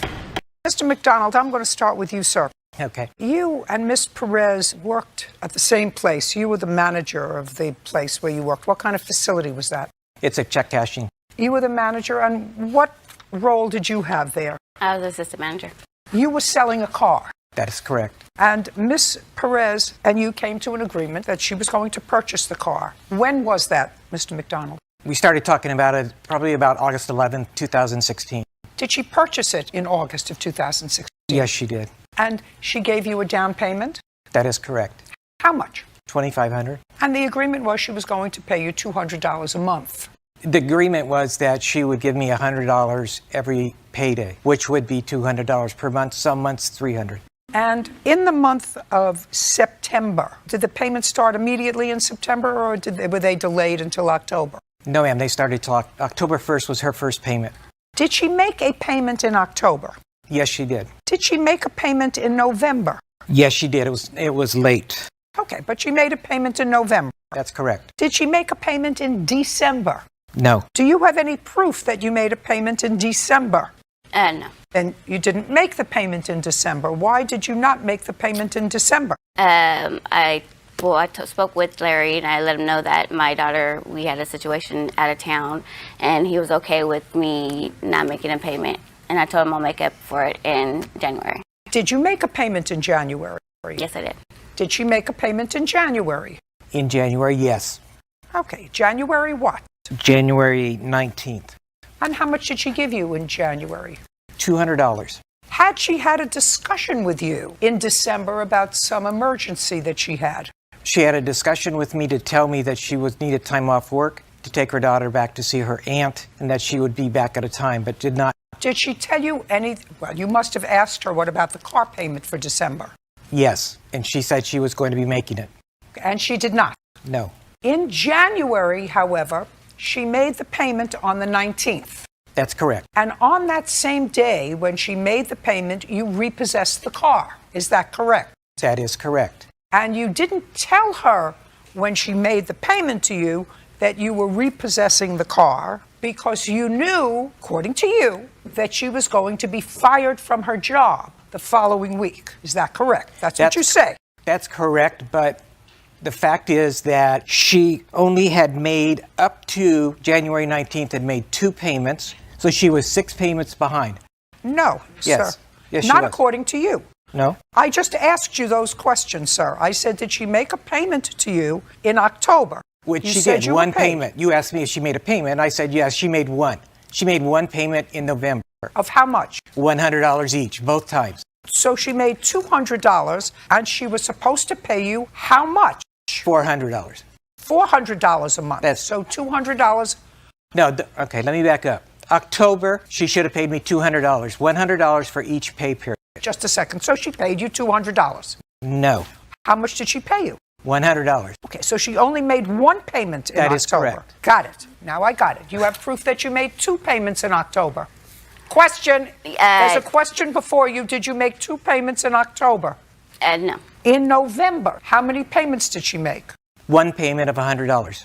Do you have proof that you made 2 payments in November? Because you were supposed to make 2 a month, right? Well, then he had every right to repossess your car. Because what he said was, initially, I said, well, if she made her payments in October and November, she missed December, but then she paid in January. She gave him $200 in January, and he took the car back right after the payment. That sounds a little sketchy. But you didn't pay him in October. You didn't pay him in November because you owed him money in both October and November. You didn't pay him at all in December, and you didn't pay him in January until January 19th. What did you expect him to do? No, Give you a gold star? I did make 2 payments, but I made 1 payment in October. You made a payment of how much? $100. In October, no, 135 plus 115 because we went half on the thermostat that went out. So I made a payment. Listen to me. I don't care about the thermostat that went out. You were supposed to pay him $100 a pay period. Yes. How many payments did you make him? I made one payment of $250 in October. $250. Show me. I can show you the text that I text them, and I can't show you. November. Nope. Well, you knew you were coming to court today, madam. This is your case. What you're suing him for is all my the money. evidence was in the Jeep. I had receipts like this in the Jeep. I didn't think my Jeep was going to get taken, so I don't have evidence. I don't want to say yes, I did when I can't come here and prove it to you. But everything's in the Jeep. No, there wasn't. Shh. Sorry. Shh. There was nothing in the Jeep that was not given back to her. Everything that was in the Jeep. Sorry, Miss Perez. Your Honor, there is a few things. Sorry, Miss Perez. He didn't steal the vehicle. He repossessed the car because you hadn't been making payments to him as you were supposed to make payments to him while you were working for him. Yep. And then you were going to get fired, so we knew for sure you weren't going to make any payments. And yet, she also you didn't make payments when you were working and getting paid at all in December. It was just December. I made No. You have no proof that you made all your payments in October or November. And she had her insurance canceled 4 different times through this whole thing. No, I didn't. I've got evidence. Doesn't matter. She has no case. Now, you have a counterclaim. That is correct. Your counterclaim is for damage to the vehicle and impound fees. That is correct. What impound fees? Because she reported the car stolen, and the car wasn't stolen, she was told that... Just a second. Did you give her notice that you would repossess the car? I told her that I took the car when I paid her off. And when was that? That was the following Tuesday. Because of the fact... Just a second. When had she reported the car stolen? That was immediately. The 20th. So then you have to pay the impound fees. But the Sacramento Police Department said the report should have never been taken. Don't tell me what anybody said to you. I'm just... You had the car, while she was at work, you had the car repossessed. You didn't tell her about it that day. She comes out, she looks for her car's not there. She reports it stolen. She doesn't find out until later, till after you paid her off, days later, that you actually had the car. So if the car was impounded because she reported it stolen, you should have told her immediately. That's all. Now, money owed for damaged vehicle. Tell me how the vehicle was damaged. Well, there was one damage to the right driver's door, which my witness is the first one that saw it. Just a second. All you have to do is show me a picture. Okay. Your Honor, I have recordings with the insurance saying he didn't know where the vehicle was. Just a second. He had no... Listen, you have no case. You didn't make your payments. I just don't. I made payments. I just don't have proof.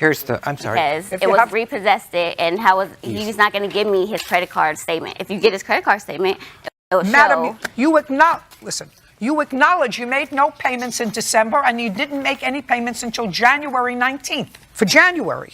No. And that has nothing to do with October and November. For December that I talked to him about. In October and November, I only made 1 payment. You asked me if I made 2. And I do have proof. I mean, you don't have proof. I don't, because he's repossessed his car, which has all my evidence in it. How's that fair to me? Well, that's unfortunate. It is unfortunate that he lied to everybody. Next time, keep better evidence. Yes. I can't see what you're pointing to, sir. I can't see what this is. You can see the dent right in the center of the picture. You're talking about right here? there? And here's the... You're talking about here? Yeah. Of insurance payments. I've been paying insurance. I don't care if you've been paying insurance. You weren't paying him. Yeah, I was. You have proof that you're paying insurance. Yeah. You should have proof that you were paying him. How did the car get dented here? I don't know. I wasn't pointed out it, he pointed out to me. Oh, well, actually, Marie pointed it out to me, and I told him when I was on the freeway, I heard a dink, but didn't notice anything until she pointed it out. It looks like a rock or a ball, or I'm not sure. I'm not sure it might have been on there before. Just a second. You saw this, Jen? Yeah. Good. Stand up. Did you see how it happened? No. No. She doesn't know how it happened either. But I know the car how it was when Larry gave it to her. And so when I came to work and it was literally 70 feet away from me, I said, what is that dent? What? It looks like somebody hit a car door onto hers. That's what it looks like. Yeah. It doesn't look like there was an accident. It No. looked like somebody hit their car door into hers. Or it looks like or a someone ball, took a or a foot. ball, right? Something. Your case is dismissed. Your counterclaim is for the missed payments. No. No? My countersuit is for the insurance to fix the vehicle. Why is mine dismissed? Why? I just told you why. I told you 4 times because you have no proof that you paid him in October and November what you were supposed to pay him. You acknowledge you didn't pay him at all in December, and you didn't offer a payment until almost the end of January. Don't speak. That's why your case is dismissed. He had every right to repossess the car. Do you understand? Use the $2,500 deposit to fix the door. You got it? Perfect. We're done. Ms. Tickle, you boarded a horse at the defendant's facility, and you claimed the horse was injured while at that facility. Yes, Your Honor. And in addition, that when you tried to get the horse from the facility, the defendant sort of held the horse ransom because she claimed that you owed her money. Yes. And I read her answer, and her answer is clear. She said that the horse was, in fact, injured at her facility, correct? Yes. And that she immediately called your vet, correct? Yes. And that your vet said that in order for your vet to come out to look at the horse, she would have to pay a past due bill of yours in addition to that visit that the vet would make. So what's the name of your vet? It's one of my vets. It's Dr. The vet that you called. Dr. Purdue, who's the person she indicated on the boarding agreement as her vet of record. Fine. On what date was the horse injured? September 7th. Okay. Now, on September 7th, did you owe Dr. Purdue money?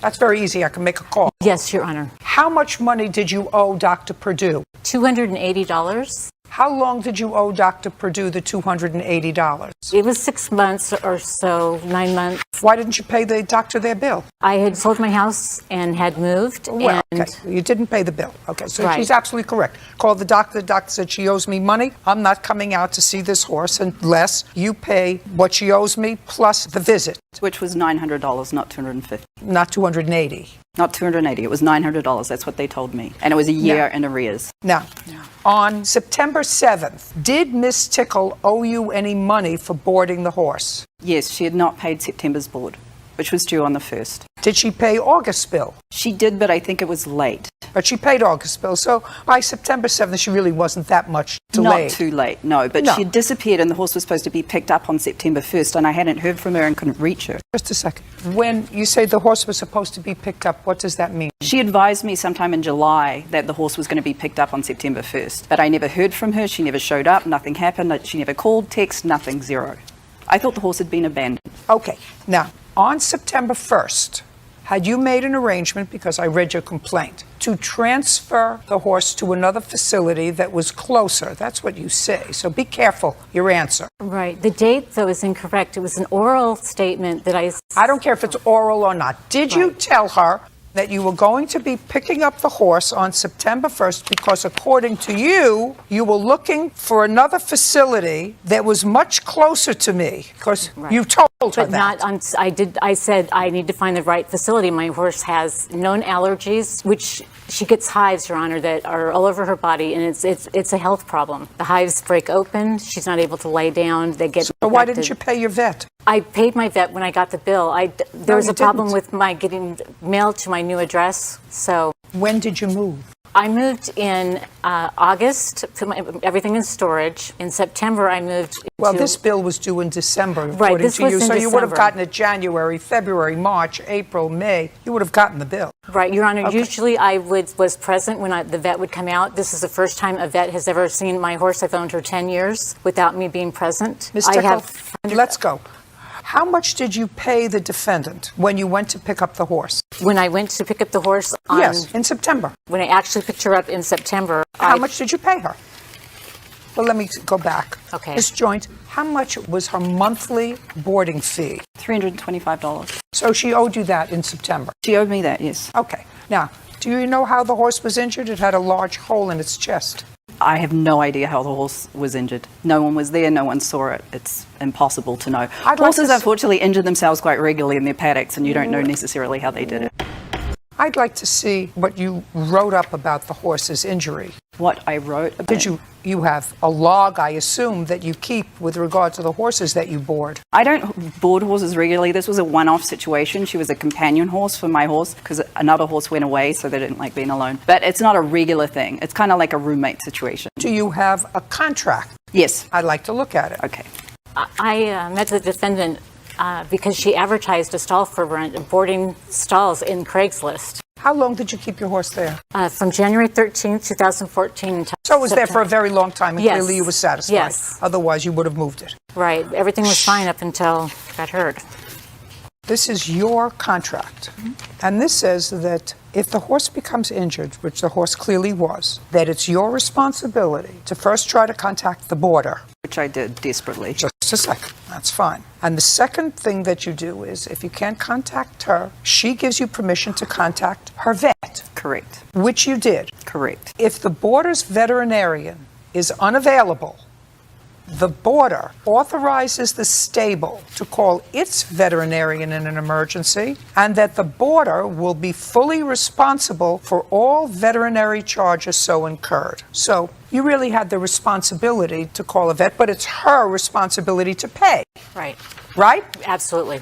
Correct. So the part of your request for vet bills, she's not responsible for those pursuant to this contract. You are. Right, Your Honor, but her boarding contract, she doesn't have a home occupational permit to run a boarding stable in Simi Valley, and that's required to...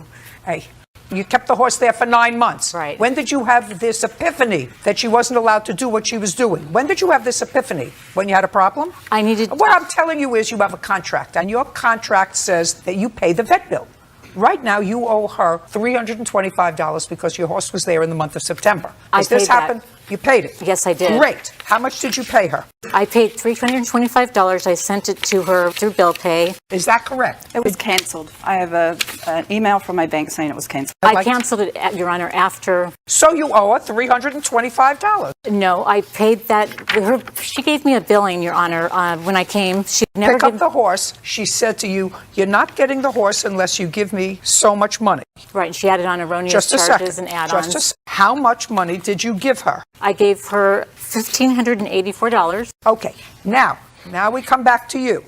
What is $1,584 for? It was, I have a line item billing of everything that I did for the horse, being that I had understood the horse was abandoned for the last 2 months. Well, I don't care what you understand, actually. I don't care what you understand. 7 days is not abandoned. She had not been to see that horse for months. That's not true. That's actually impossible because she told me that a month prior or 2 months prior, she had a conversation with you that she was moving the horse. I believe it was a text exchange. I don't care if it was text or by smoke signals. She had not been to the facility to see her horse. Listen to me. It doesn't matter. So far, she owes you $325 for boarding for the month of September. I'd be happy to show you the billing with the receipts that I have. She paid you in August. I apologize. It's complicated because we had Just a second.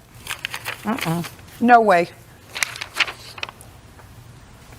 No way. So baloney. Take it back. She owes you $325 because the horse hadn't been there the whole month of September. According to this, twice a month. She also paid hay in addition to the bull. I understand that. And I fed her horse and I gave it medical care, which it was essential, or the horse could have got an infection and been very sick.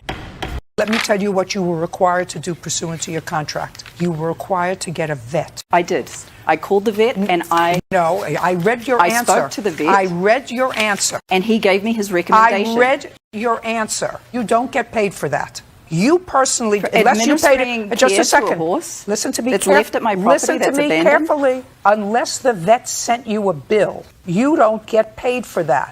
How do you? Did the vet send you the bill I'm for the supposed to feed I'm the horse for speaking. free? Just answer the question. Did the vet send you a bill for the conversation that you had with the vet to tell you how to fix the injury, this large gaping hole in the horse's chest that happened while it was under your care? No. Did the vet tell? The answer He is gave no. me free so advice because he 1584 knew less I thought it was 325, abandoned. which is actually what she owed you, which she didn't pay, which is 162. So far, $1,261. Then you do have to feed your horse.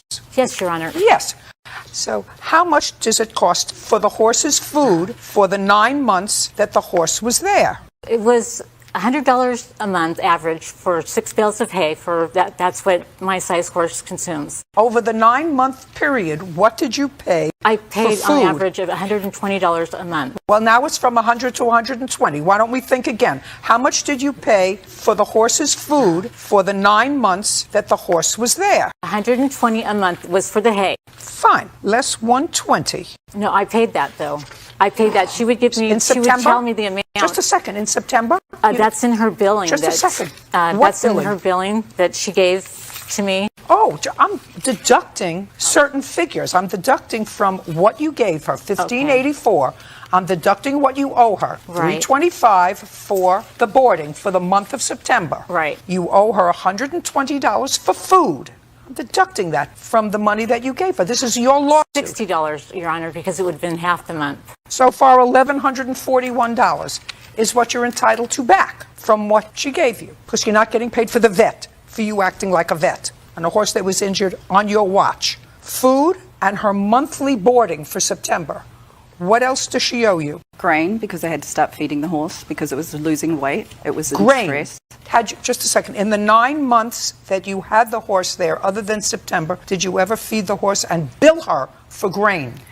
The answer is either yes. She brought the grain up until around July timeframe. June, July, I started feeding the horse because she was no longer bringing food to Just it. a second. I'm giving you hay. That's in your deal. And I gave you for the whole month, not just half of it. What I asked you was, had you ever previously billed her for grain? Before July, no, because she bought her Okay, own. 1141. What else? The medical care. I flushed that wound 3 times a day. 1141. That's what you're entitled to, not $4,803. 1141. That takes off the food for the horse and the $325 that you owe her. Okay. It actually says in my contract that I'm entitled to bill for medical care I provide the horse if I have to. No. Now, it says that you are required to provide veterinary care. I gave the By horse a vet- veterinary care under Not veterinary by- advice. Are you a licensed veterinary No, doctor? but my witness is a vet tech, and I went under her advice and the doctor's advice Good. on how You don't to get treat the paid for wound. that. 1141. Judgment for the plaintiff. We're done. If it were her horse and the tables were turned, I would have called another vet and another vet and another vet. She didn't contact me for a week after the horse was injured. Until I had that horse, the gapping wound. I texted her, I called her, I emailed her. Sealed up and cleaned up. I went way above and beyond. I learned a lesson. I will never board at a private backyard facility. Take care of your animals and go visit them when you're supposed to. And certainly not through one I find on Craigslist.